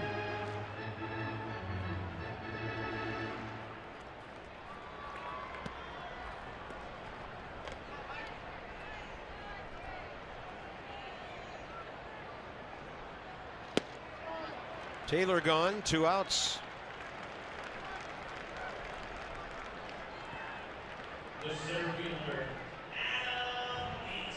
Adam Eaton now, 6th inning, his 3rd at bat. 1 for 2 with a leadoff double in the 1st. You know, if you pinch hit, Carb, and you get a 2-0 fastball right down the middle, you can't take it. And that's the pitch you get to hit when you wait around all day to hit. And Michael Taylor took that 2-0 fastball. Now you're up against it, man. It's hard to battle with 2 strikes when you're not used to playing every day. And you get that first hittable fastball as a pinch hitter, you jump all over it. Every pinch hitter who's ever been successful at the big league level does just that. And then you got to fight, man, and it's tough because you're not playing every day. It's tough to strikes and balls and pick up rotation. If you get a straight one, get on it. And if you ground out, you ground out. If you fly out, you fly out. But that was the pitch for Michael Taylor.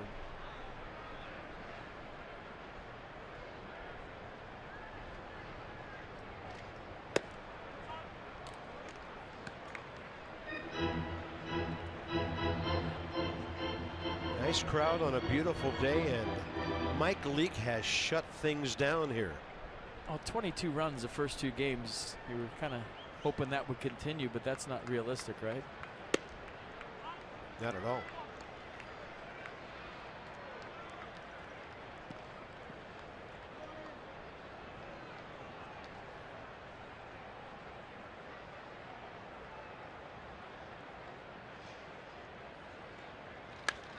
Eaton to center. That's going to send Dexter Fowler back to the track. And the 6th inning is over. 17 straight for Mike Leake. 3-0 St. Louis. I think we can't solve. 26-year-old lefty. And for him, like all young pitchers who throw hard, it's all about throwing strikes. 2 1/3 innings. Although he's been very hittable so far. 8 hits, 4 runs, 3 earned. And here's Mike Leake for his 3rd at bat of the day.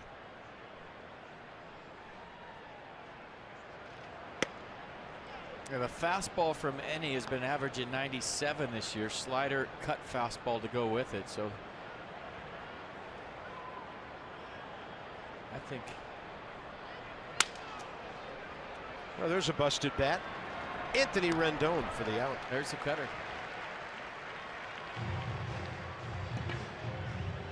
Inside the Numbers brought to you by PNC. So Max goes 50 times with 10 strikeouts.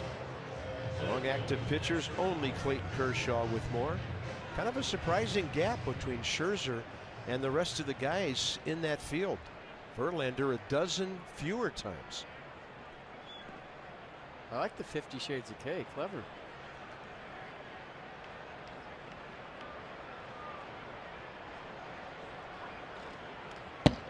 Just missed. Good take by Fowler. That makes for a real comfortable at bat after the first pitch. I've seen more balls go to the screen today than I have maybe all last year. And I think the catchers are having trouble seeing. Well, Fowler rifles that one out to right center. He's thinking about two until he is stopped by Eaton. That's a great throw. And now they've got him at first. 8-4-3. Dexter Fowler is out. And you know what they say about base running problems when you're ahead in the game.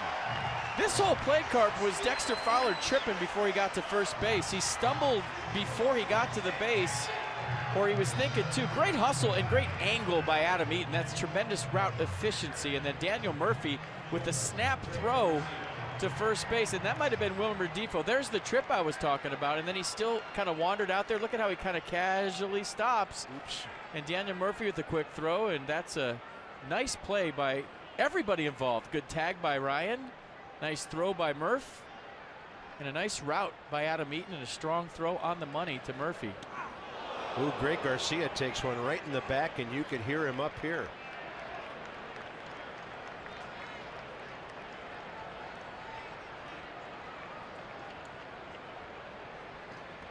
Nowhere to go.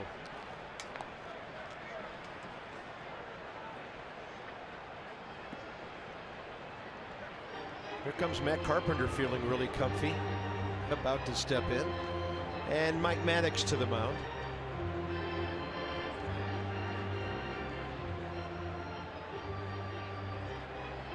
Matt Albers.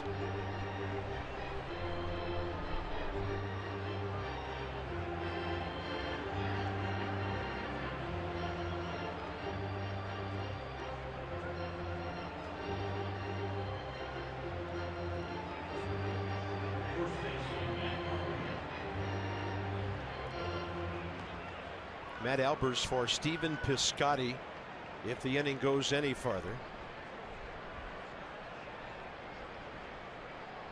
Nats only had to use Blanton for an inning, Trinan for an inning last night. Bullpen fairly fresh. And Dusty will pull out all the stops to keep St. Louis from scoring any more runs.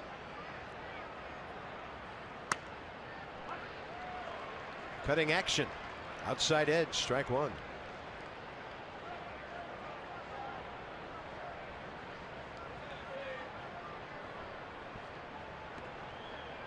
After one to the screen and one off somebody's back, on a scale of 1 to 10, how comfortable is Matt Carpenter right now? 0.8. They got the runner picked off, and Romero throws it away. Sliding into second, Garcia. He doesn't have time to get up and go to third. Second error by the Nats today. Let's check out the throw from Romero. And Ryan Zimmerman was trying to cut down the ground, and the distance is what you're supposed to do. Well, he was running, so they gave him a stolen base. You can't assume the relay would have beat him. True. A lot like on a pop-up, when a guy tags at second, you can't assume that the throw would have got him either.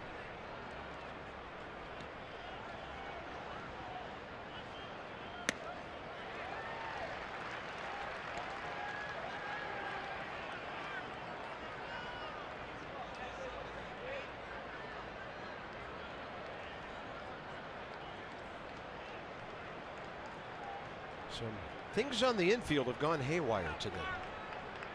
No balls, 2 strikes to Carpenter.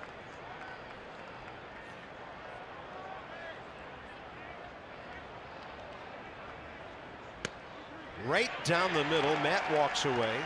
And that's it for the Cardinals in the top of the 7th. Nats have plenty of time. It's Rendon, Harper, and Murphy coming up. 3-0 St. Louis, but the Nats have their big guns coming up. Mike Leake, 7th inning of work. We had God Bless America, fantastic here on Military Appreciation Day.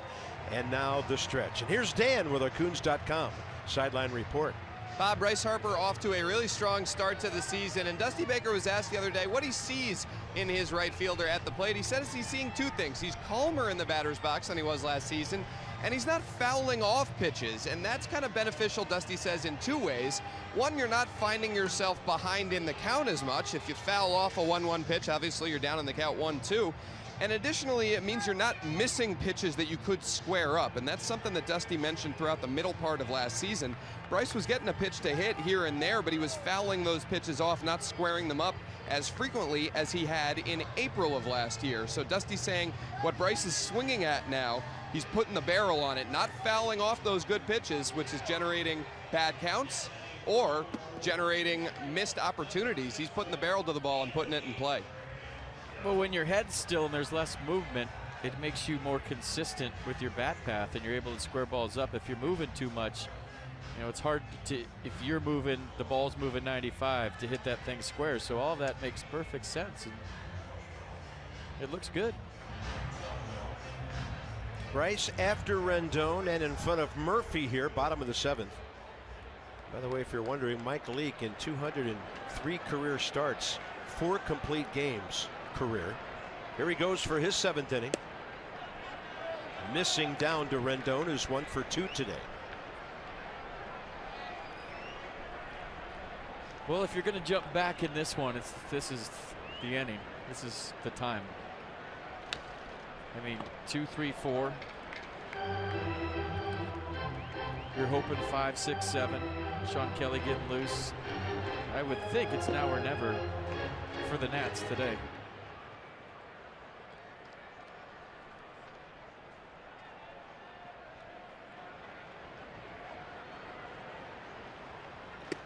Way outside, 2-1.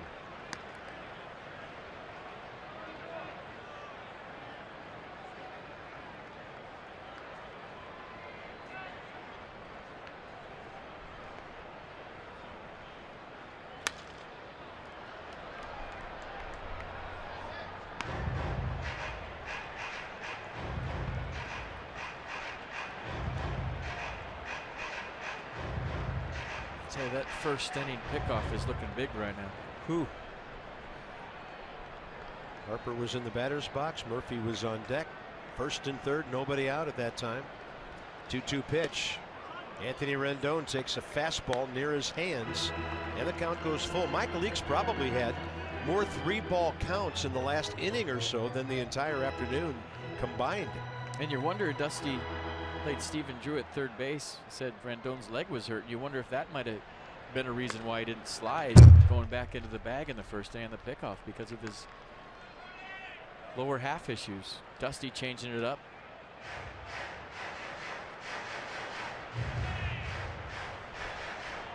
Well, who would have anticipated 2 shortstops going down in the 2nd week of the season?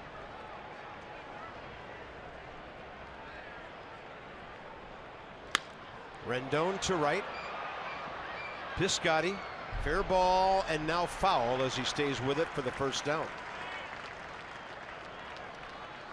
MLB.TV Premium is back and better than ever. Watch every out-of-market game live on over 400 supported devices, plus get a free subscription to At-Bat Premium, the #1 app for live baseball. Blackout and other restrictions apply. Visit MLB.TV for details. You won't put that hat on your head right now. That would be a rally cap. Put it on.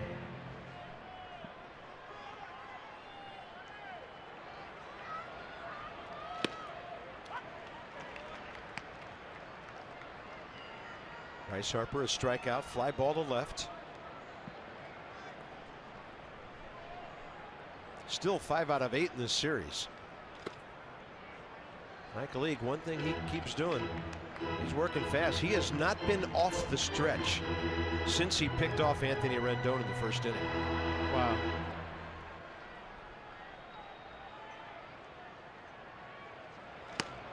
Up and in, 0-2. Gave up 1 run in 8 innings against Cincinnati last time up, but lost 2-0 in case you missed it. I said that earlier.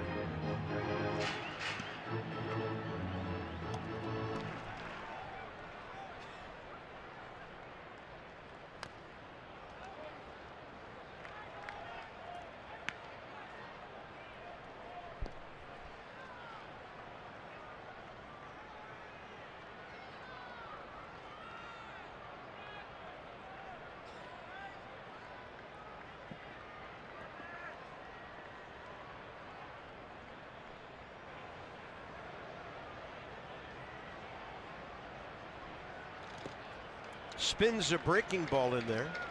Another long count.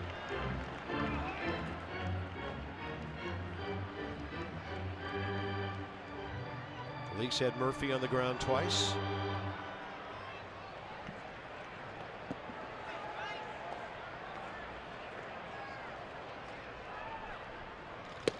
Swing and a miss. His 6th strikeout of the day, and he's gotten Bryce twice. Mercedes-Benz on the pitch cast. Might have been a cutter here or a slider. No, it was a cut fastball, 90, right under the hands of Bryce Harper. Looked like a strike for a while.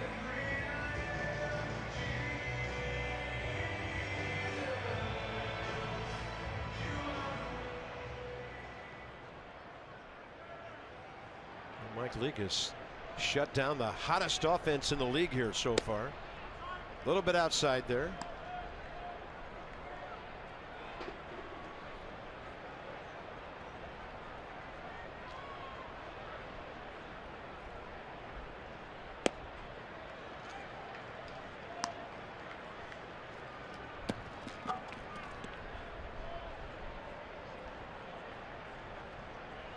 If this is a strike, this could be loud.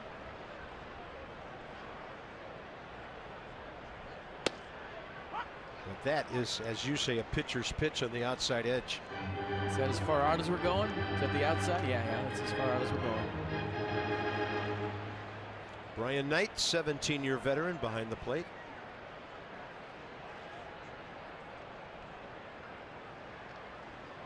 Target in, and that ball's hit hard. What a stop by Piscotty as it hops into his glove, and the Nats will get Leake off the stretch for the first time in 6 innings. Daniel Murphy, 18th hit of the year. And his hitting streak goes to 9 games. So a nice way to start the 2017 campaign up. 21, what is that, changeup maybe? Tough to tell, caught it out front, barreled the baseball. It's a hitter you can't fall behind to. He's gonna make you pay every time. Good effort by Piscotty to keep it in front, or that would have been 3 bases, maybe more. That's the one he needed his last time up yesterday. And then to get by him for the second. Here's Zimmerman. Make it a ball game here with 1 swing. He still has 7 outs to get. Either he or his bullpen. And you're just hoping you get into that bullpen. Leake just now throwing his 95th pitch right here. Zimmerman straight back and on a play.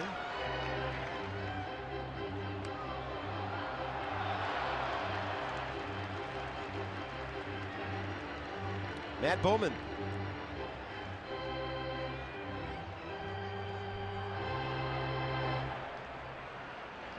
Derek Lilliquist, the St. Louis pitching coach, alongside Mike Matheny.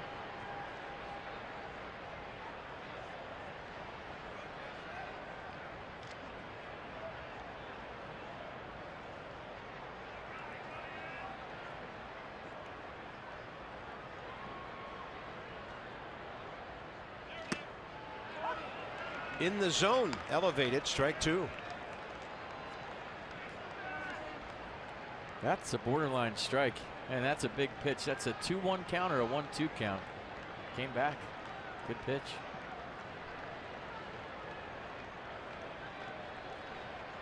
I didn't think that ball was going to have that much of pitch cast in the box. It did. Zimmerman to left, and the Nats have back-to-back hits for the 2nd time today. Murphy stops at second, and now a big spot for Jason Worth.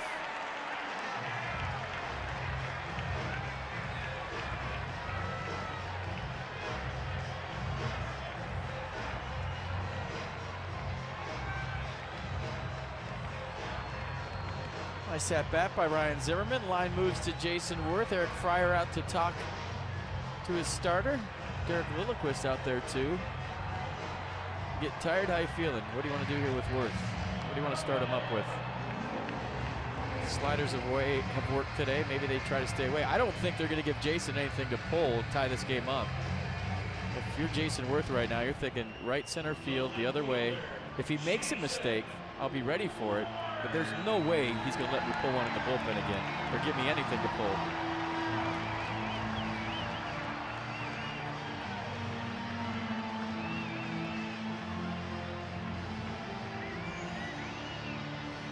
Mike Leake gave up 20 home runs in 177 innings last year.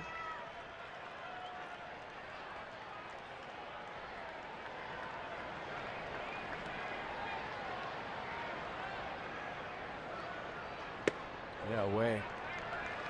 I mean, if he throws him anything to pull, Carp, it's a mistake. Yeah. I mean, it's 3-1 if you pitch him away and he gets a base hit. It's 3-3 potentially if you hang something on the inner half.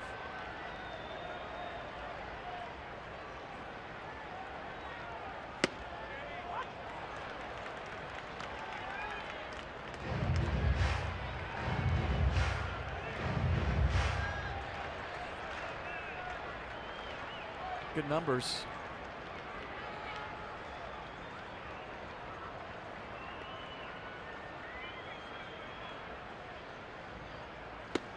Two and one. That's just to push him off the plate to go back outside with another cutter or slider.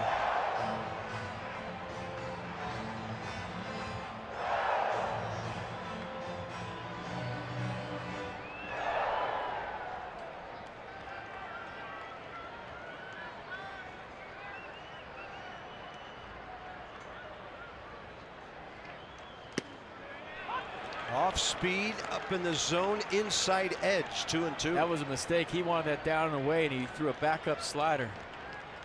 And I think Jason was looking away and was surprised by the location.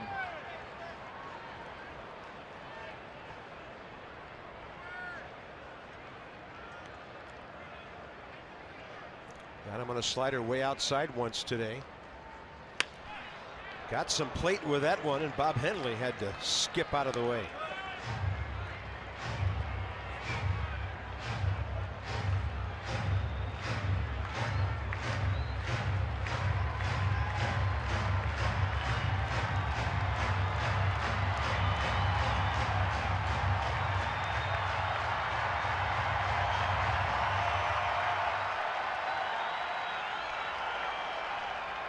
Rally lid, see if it works.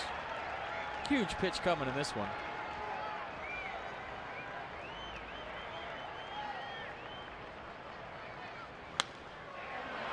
Reaching for survival, and he got it out of play.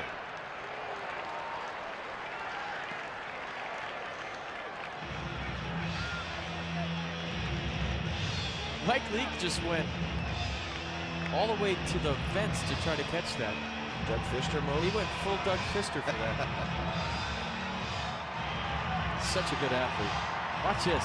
He knows how big this is. That's straight Doug Fister. How often do you see a pitcher chase a foul ball all the way to the fence? You don't.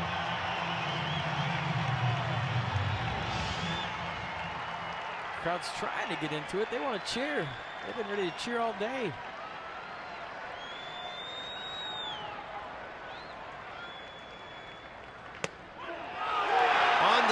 And Worth dropping his bat, not slamming it down. And that's it for the Nationals in the 7th inning.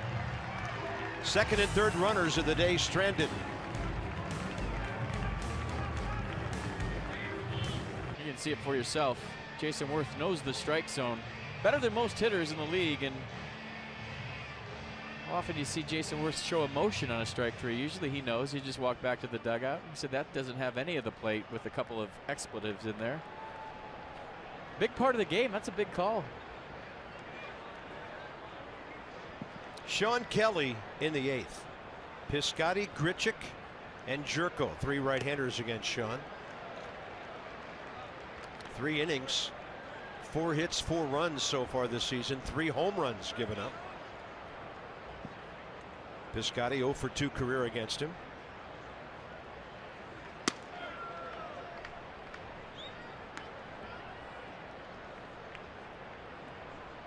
Frustrating afternoon in several different ways.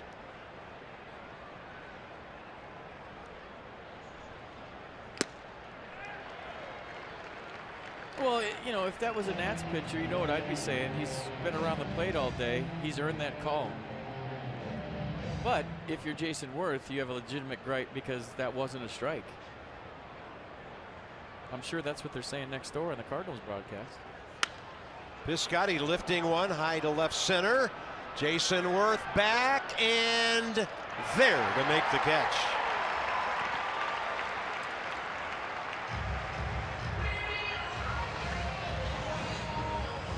Watch the two hands by Jason Worth.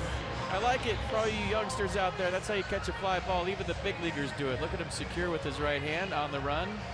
Nice play.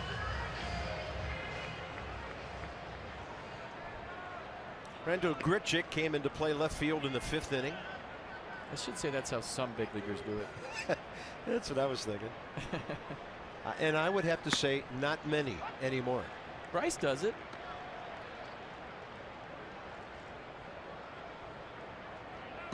I haven't seen Adam Eaton enough to know, but I would assume he does it.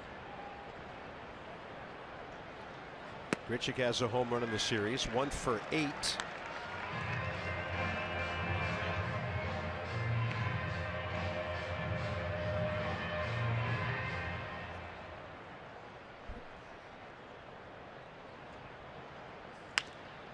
To the left side, Rendon deflects. Defoe picks it up, no chance.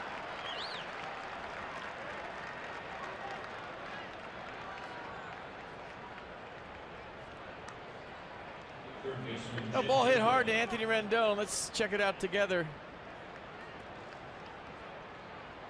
It's a play we've seen him make in the past. Just kind of looks like just out of his reach underneath his glove. Looks a lot easier in slow motion and from way up here. That's a hit. Jed Jerko had a 9th inning homer off Sean Kelly Monday night. Nats were up 14-5 at the time, so it did not matter. But right back at each other 2 days later.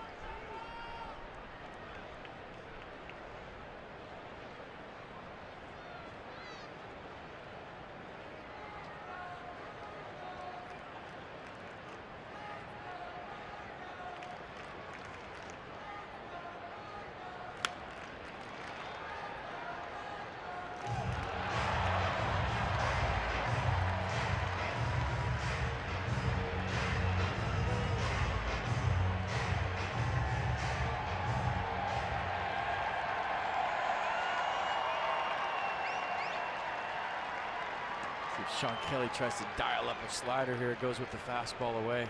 He shook off the fastball away, and Wieters put down 3. Here comes the slider. There it is. Left side, Rendon. And he throws it into right field. First and third, 1 out.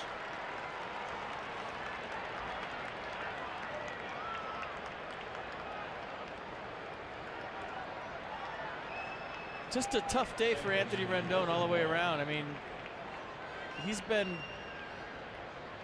so consistent in Gold Glove at third base all last year and pretty much his whole career. He's just in one of those funks right now, and it's offense, it's defense, it's everything. It's early in the season. He'll figure it out, but you play long enough, you're going to have days like this. It just happens to the best of them.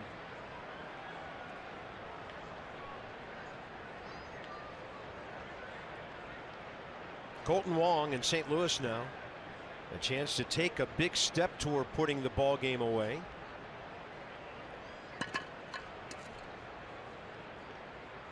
Kelly threw him a fly ball to left on Monday night. 0 for 1 career in the matchup.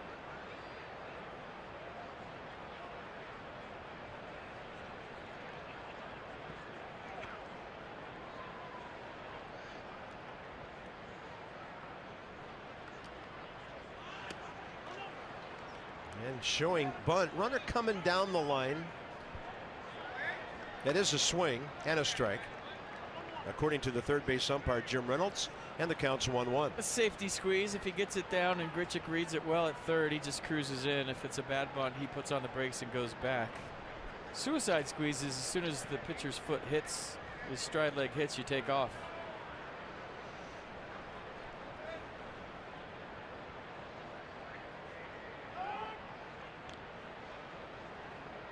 And it's a good play when you're ahead by 3. He's trying to protect the grand slam in the bottom of the 8th or the bottom of the 9th. I think that's when you do squeeze, is when you're 2 or 3, maybe even 4 runs ahead.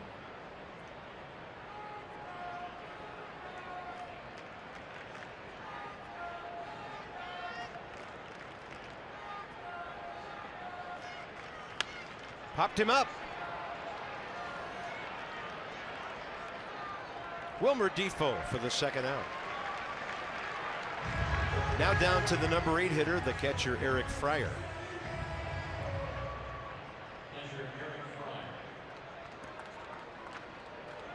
Sean Kelly trying to pick up Anthony Rendon right here. Good pitchers try to pick up their infielders when they make a miscue, because they know that those guys are going to help them out way more than they hurt them. Absolutely right. Kelly struck out Fryer to end the game on Monday.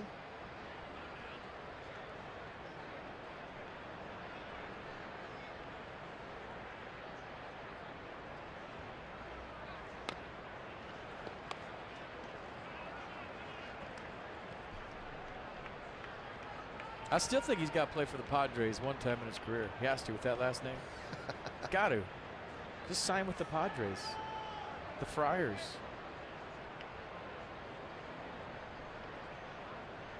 He would be a rock star in San Diego.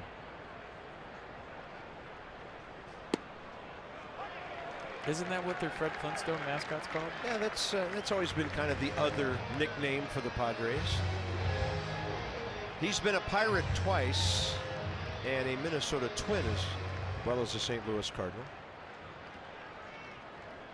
I mean, Fryer, he could bring the San Diego Chicken back for a game.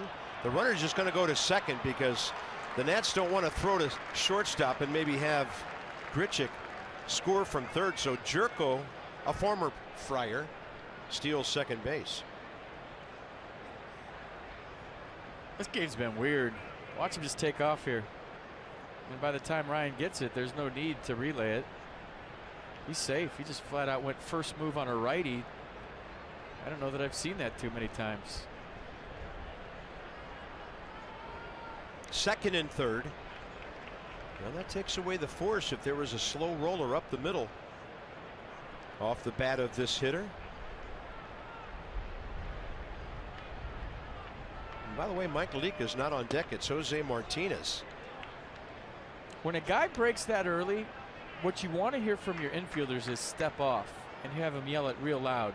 So then you don't get the throw over to first. When a guy breaks early like that, you scream step off, and the pitcher steps off. He finds the runner, and then you got a run down. I think they're trying to steal a run there. Well, that will be it. And despite a rather bizarre inning, St. Louis doesn't score. Looks like it'll be Rosenthal and Wieters when we come. And they were chatting the whole inning. And as they went to the dugout, Anthony Rendon patted Sean Kelly on the chest, and Sean Kelly patted him back and said, "I got you." That's what good pitchers do. That's what good teams do. They pick each other up, and now they're going to try to score some runs with the Mazda do-ups. In the bottom of the 8th, Matt Wieters, Wilmer Defoe, and then you would think Adam Lind. Trevor Rosenthal came out here on Monday night, 14 pitches, 10 strikes. And in the 7th inning, he struck out Wilmer Defoe, Adam Eaton, and Anthony Rendon, the last two taking, and he was throwing 100. And I think he threw all fastballs, and they were between 98 and 100 miles an hour. Wieters goes up hacking on 98.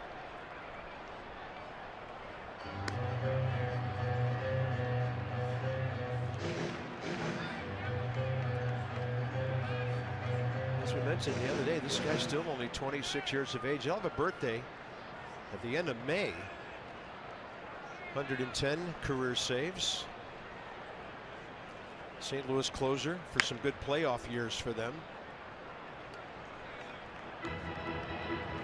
Mike Matheny told me yesterday after what he saw Monday night, he said, we got to find creative ways to keep this guy healthy. Coming back from a lat strain on the back of his shoulder.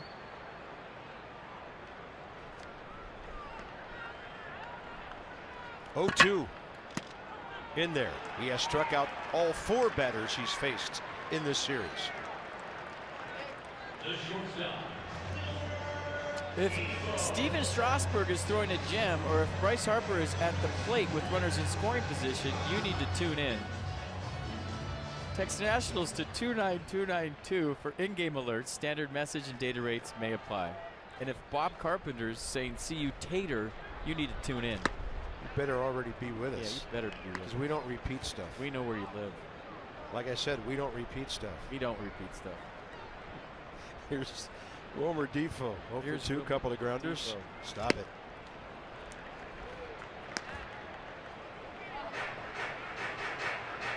Adam Lind.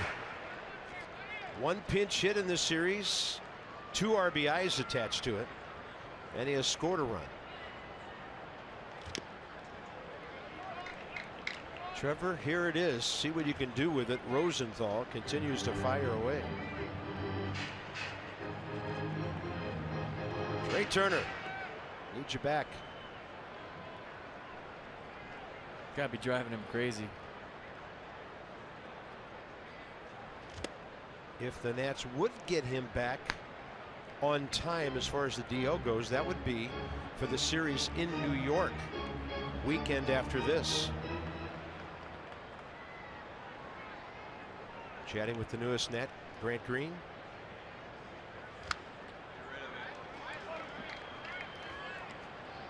You know, I hope the Nats face Noah Syndergaard as you look at Coda Glover get loose.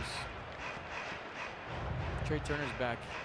Steal some bases off that guy, but Noah Syndergaard went up in my book. I really like the guy now. You know why? He hates Mr. Met too. So I'm a Noah Syndergaard fan. Defoe breaks his bat and gets a base hit. In the way Adam Lind has been pinch hitting, that could turn into something. 1 on 1 out, bottom of the 8th.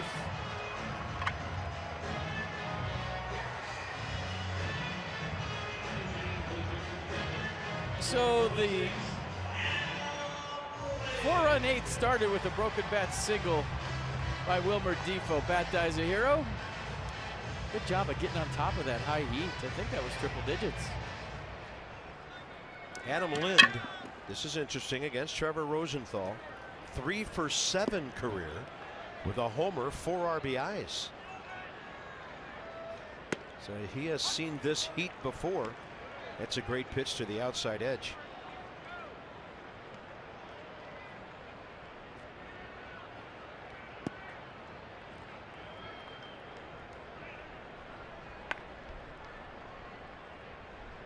Now the target's in. And Lind gets a base hit going the other way.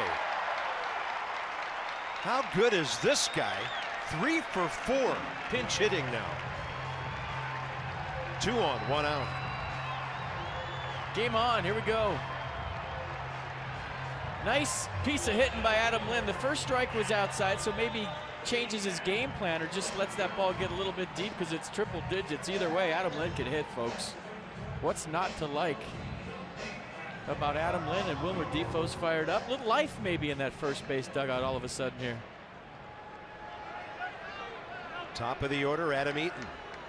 As I mentioned, Rosenthal struck him out looking Monday night, but now Adam has seen him recently.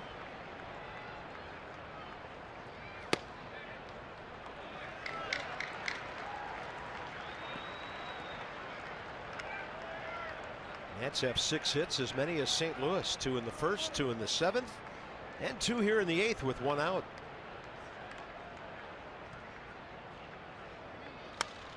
And that's a base hit.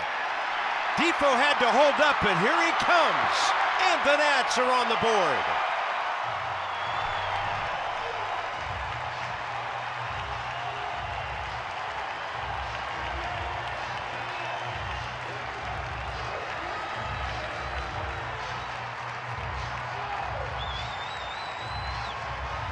So a nice piece of hitting by Adam Eaton right here. Look at him extend.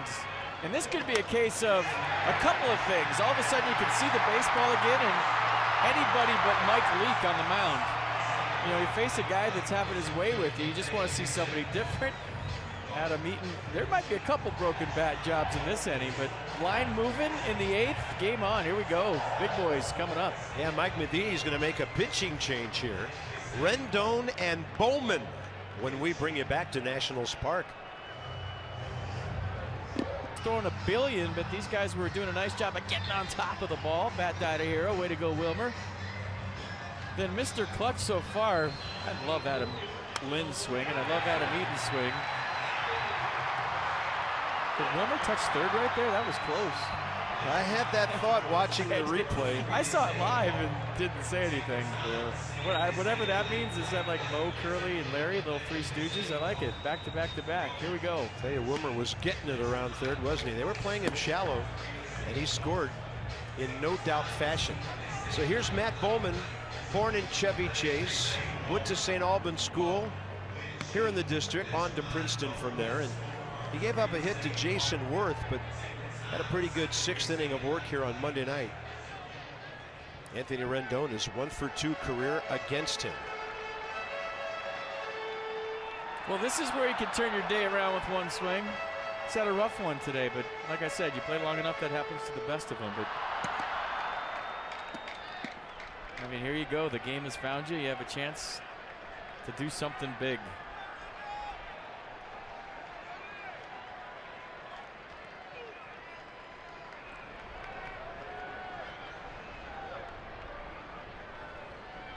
Inside. So the Nats now looking at fastball heat in the low 90s rather than the high 90s, which just left the mound. Well, this is a one-hitter deal.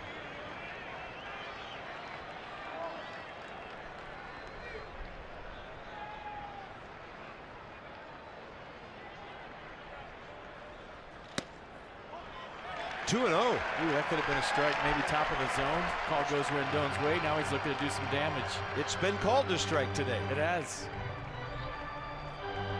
Trouble lurking for the Cardinals.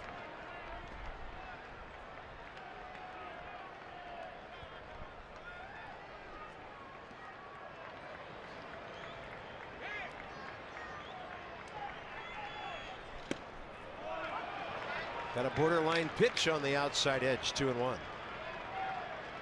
Good pitch. You don't want that yet. 2-0, you're looking for something with more plate than this. That's the one you hit with 2 strikes, not in a 2-0 count.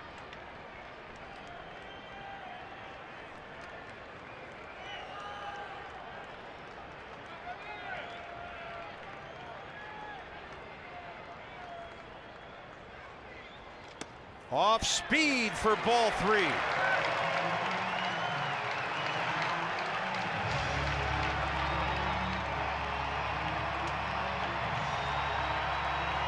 Crowd of 31,647 into it. They've been waiting all afternoon.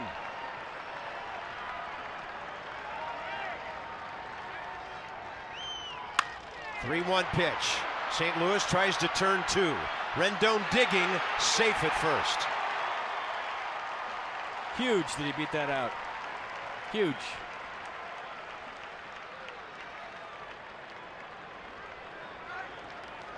I mean, ideally you want to hit, you want something big, but once it's on the ground, you got to beat this out because the game moves to Bryce Harper. So good hustle by Anthony Rendon to keep this inning alive, and now you'd think Mike Matheny's going to get the lefty in the bullpen. Yeah, they paid a lot of money for Brett Cecil during the offseason, and he has a 15 ERA right now. We're looking at the slide at second. Ooh. They're going to go look at this, so you can't even slide at the bag anymore. Well, he kind of slid over it and there was contact, and you know in today's game that can't happen, so we'll see how they decide to rule this. Boy, this...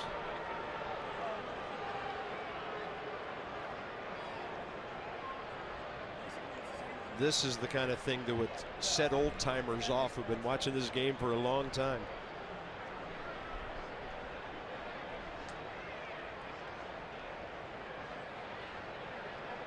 I mean, he went straight into the bag. He didn't deviate his path. Well, the crowd thinks they're looking at the play at first, which is obviously safe. That's why they reacted. This is where baseball should let the crowd know what they're looking at.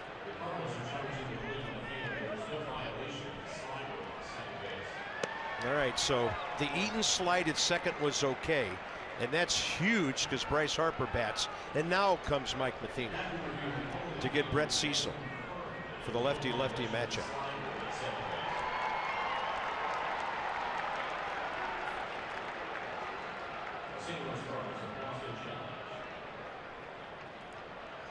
Veteran Cecil, slugger Harper at Nationals Park after this break. In more ways than one. 4 o'clock start. I'm glad we just showed that because that was coming at 7. Yeah, and good luck to hitters at 4 o'clock Friday, too. Here's Brett Cecil. Cardinals signed him to a $30.5 million contract after he appeared in 54 games with the Blue Jays last year. Strikeout guy, 45 Ks in 37 innings last year, but a 15 ERA with his new club. Well, his fastball averaged 92 last year. This year it's averaging 89 miles an hour. Curveball changed to complement it, and here we go. Nats roughed him up for a run on a couple of hits Monday night. 2 outs in the 8th. 3-1 game. And Bryce takes 88, blown away. It's good stuff right here, isn't it? Well, all you ask is a chance after you've been kind of dominated all afternoon to have a chance to get back even or win it in the late innings. Tying runs at first base.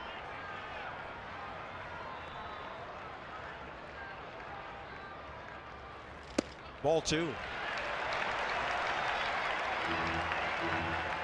Tee it high, let it fly.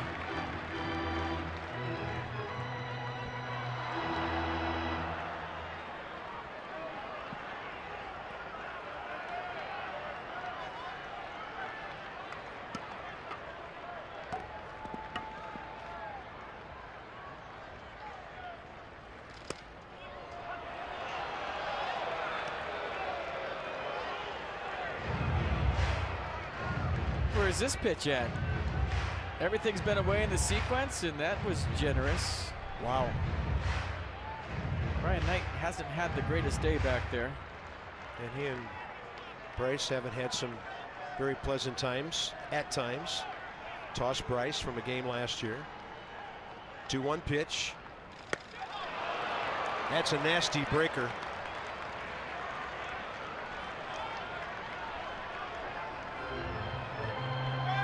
Seems like it's all been slurves. I can't decipher if that's a curveball, a slider, or a changeup. They've all been 84.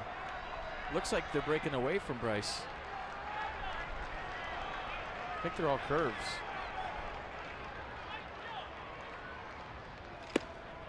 Ball 3. This is big because the tying run gets a head start at first base.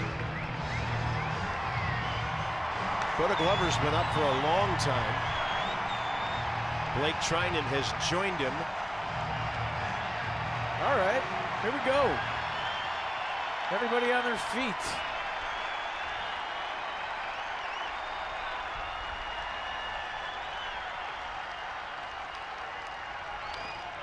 And Bryce Harper somehow got a piece of that ball. I mean, you look at the whole sequence, everything's been away. If you're Bryce Harper, you want to hit something pull side, and that's a pull swing right there, but you take what the game gives you. It's easy to say up here, you don't have the pulse check that Bryce Harper has going on down there, but if he thinks left field here and takes his single, it's probably the right way to think. If he makes a mistake, he's still quick enough to get to that pitch inside.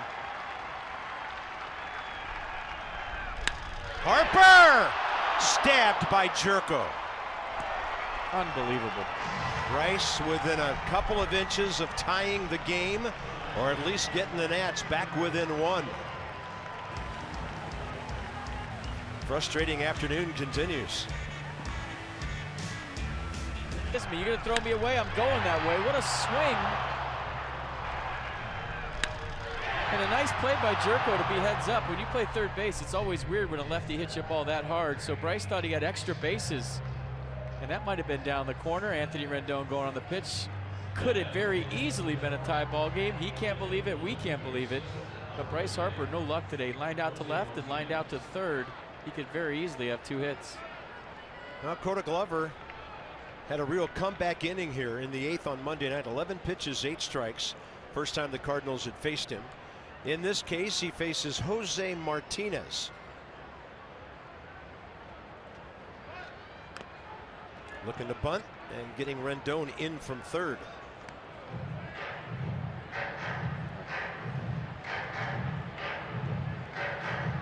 Jose Martinez 2 for 4 in this series.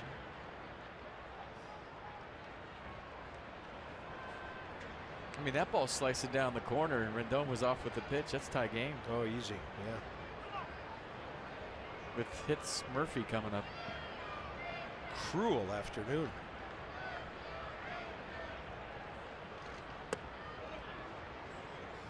One ball, one strike.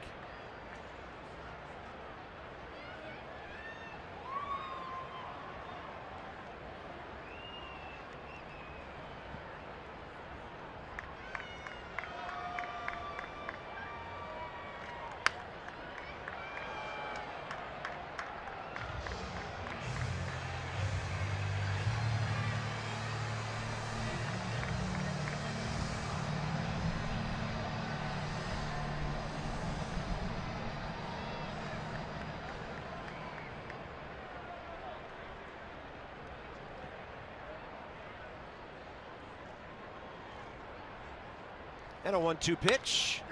Base hit. Nice piece. Stayed on that nice.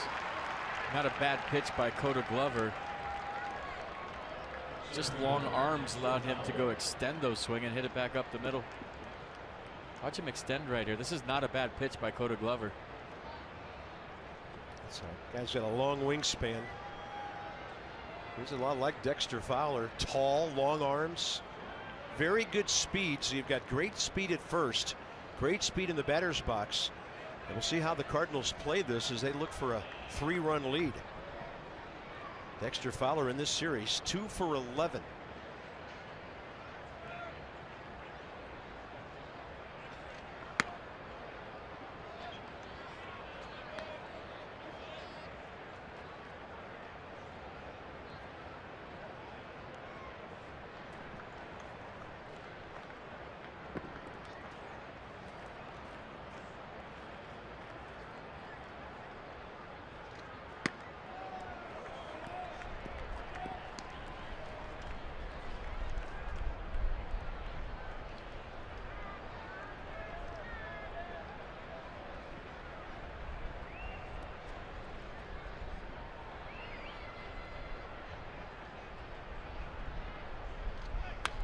Had to throw a strike, and he did.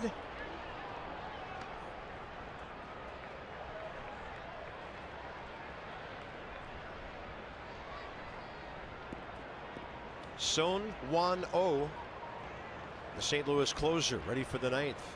Murphy, Zimmerman, Worth.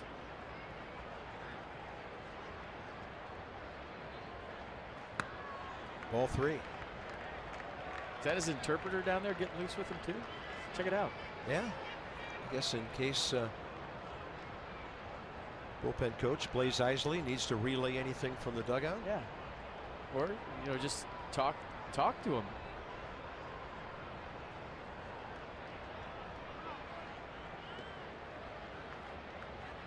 Interpreter to the final boss.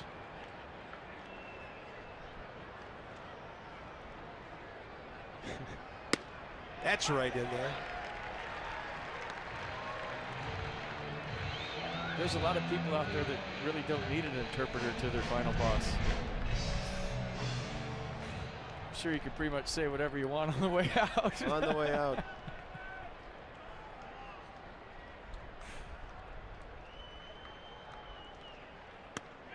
the corner. And Coda Glover battles back to strike out Dexter Fowler.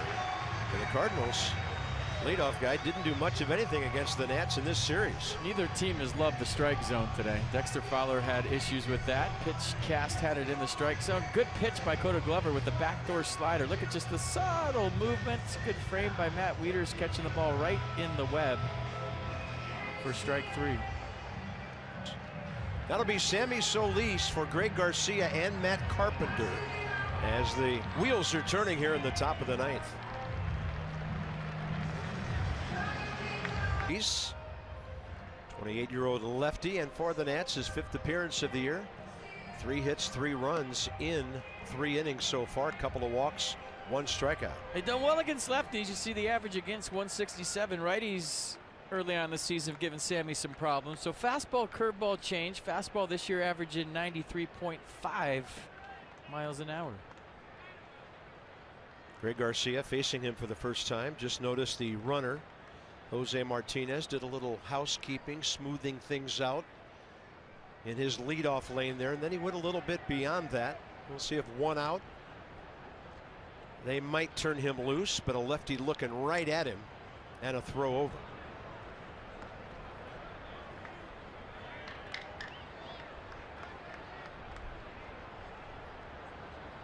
Garcia on 3 times today. Base hit, walk hit by a pitch, and a stolen base.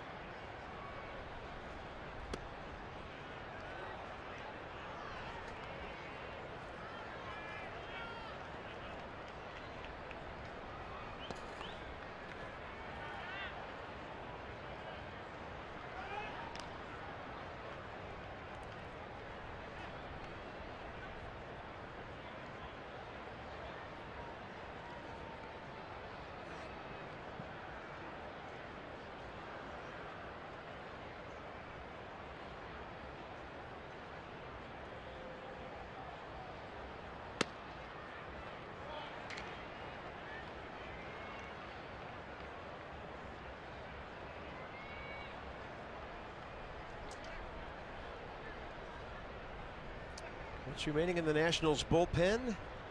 So at least their 5th pitcher of the day. Scherzer, Romero, Kelly, Glover, and now Sammy. And a 2-0 pitch into the strike zone. Greg Garcia flat out laughing at the strike zone right now. I thought that was a good pitch.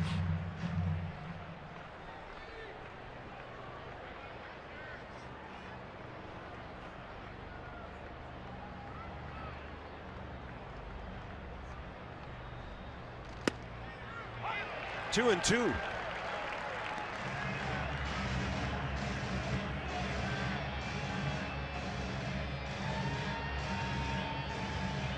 Wieters set up away, came back on the inner half.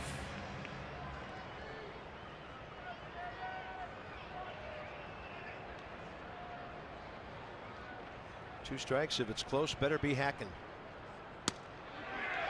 2 strikes. If it's close, you better be hacking. That's 2 down. He did not hear you, Bob Carpenter. Nice comeback by Sammy. Fastball looked like it got a lot of plate. Greg Garcia didn't like any of those calls, but PitchCast said they were strikes. Joe Blanton is up. That's for the top of the 10th. For the guy on or Piscotty. Whatever happens first. Matt Carpenter, lefty-lefty matchup. He's 0 for 2 against Sammy, who makes his first appearance of this series.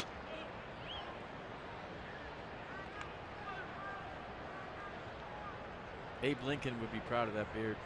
That's a good one. Kind of looks like Abe a little bit.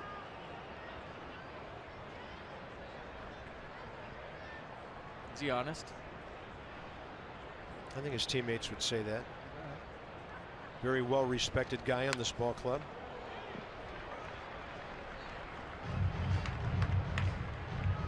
That's got a lot of Abe in it. I mean, he kind of looks like him a little bit. Maybe if he was a little taller.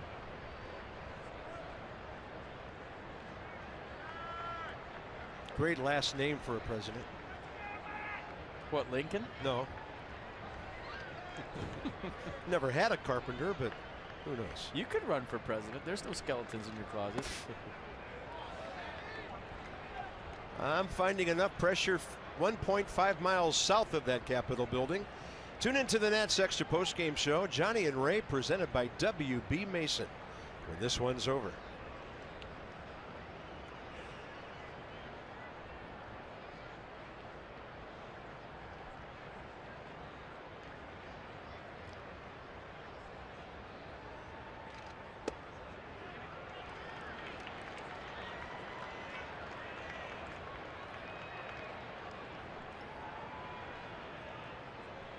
His practice swing where he just chokes up halfway on the bat and just kind of feels the barrel through his swing.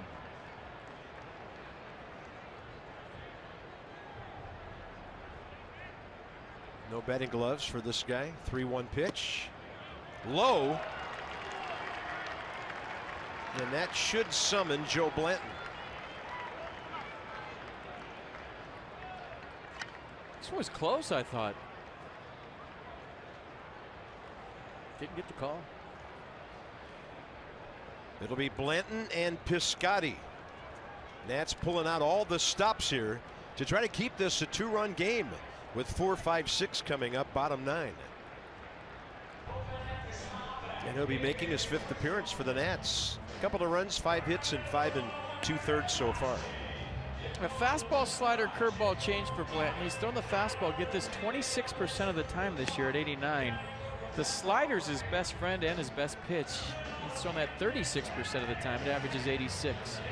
We've liked what we've seen from Joe Blanton so far this year and years past too. He got Stephen Piscotty on a ground ball to third last night.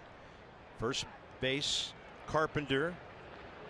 And then Jose Martinez 90 feet in front of him. How much tension there will be in the bottom of the 9th. Resting on this matchup right here.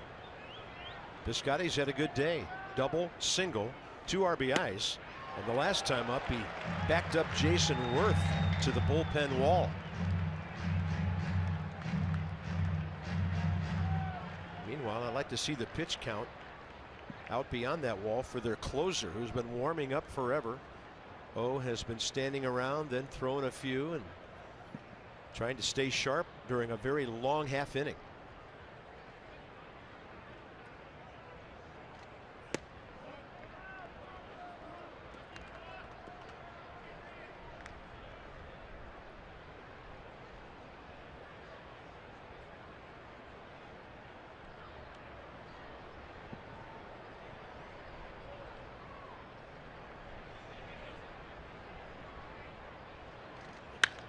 Piscotty high in the air toward that bullpen, and that is a crushing blow to the Nats. 6-1, St. Louis, top 9.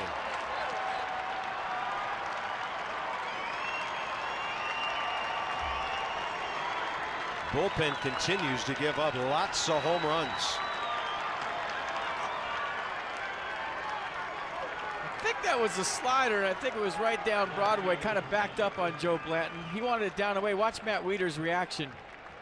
As soon as it's hit, he just kind of turns his head and knows that one's heading for the bullpen.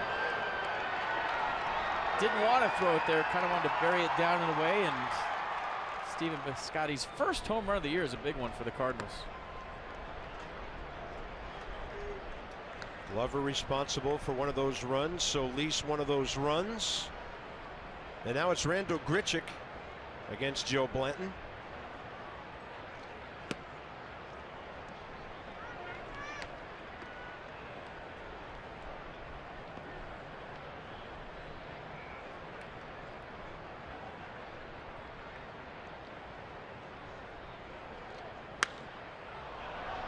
And this one high in the air and deep. Adam Eaton is under it. And that's it. St. Louis, 3 runs on 2 hits. Now the Nats are down by 5. Over the bullpen. And the Nats are down by 5. Son Juan O will take on Washington. 3 games so far, a 12.27 ERA. 6 hits, 5 runs, 2 homers given up in just 3 2/3 innings. And they will leave town, and he still won't have a save because this is not a safe situation, obviously, now. Fastball, slider, curveball change, split change for O. Fastball average is 92.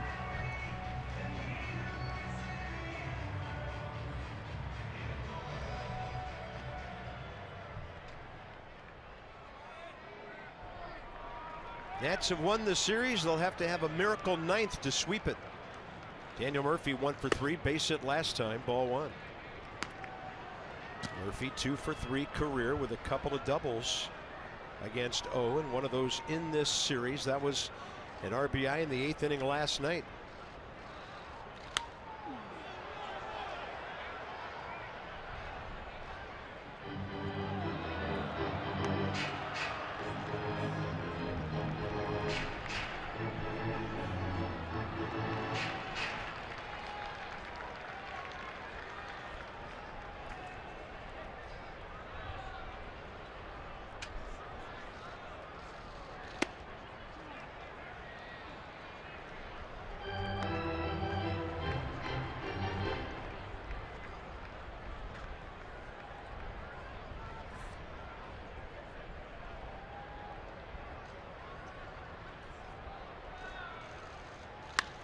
Murphy cranks one to right center. Didn't get it. Fowler, 1 out. Just got under it.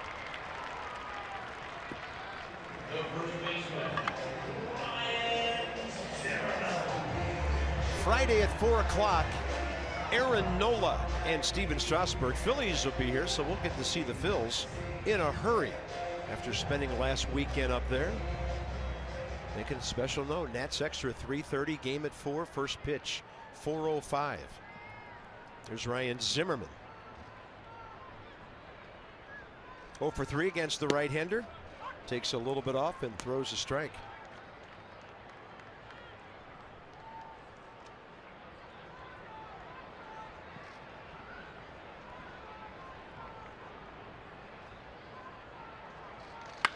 That ball is well hit to left center. Nobody catching that thing.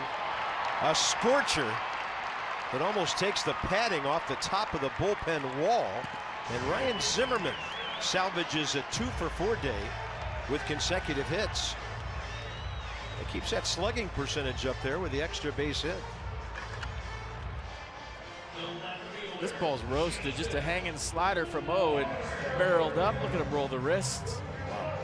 That was loud too, wasn't it? I need some StatCast on that if we can get it. Maybe it's too late. StatCast usually driving home by the 7th. Jason Worth 1 for 4 against O. 0 for 3 today. 110 the exit velocity on that line drive from Ryan. So StatCast sticking around to the end. I like it. That was about 3 seconds in my internal clock from bat to wall. It's great to see Ryan swinging like he is early in the season. Worth gets jammed and it's 0-2. Oh, we got a pitch. That's right where he was looking. You see the frustration after the swing. He wants that one back. Might be the only pitch he's had to hit really all day.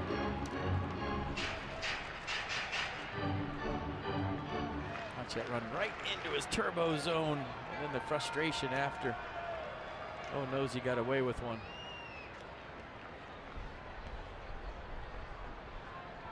Oh, knows or Bo knows? Fastball up.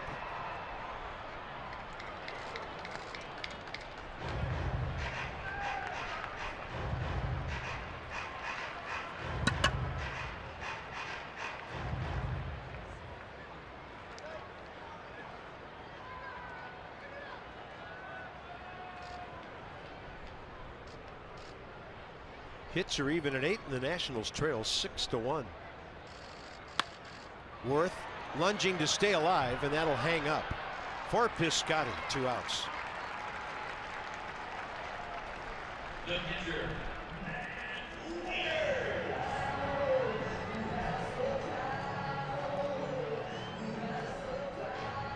Matt Wieters 0 for 3 today.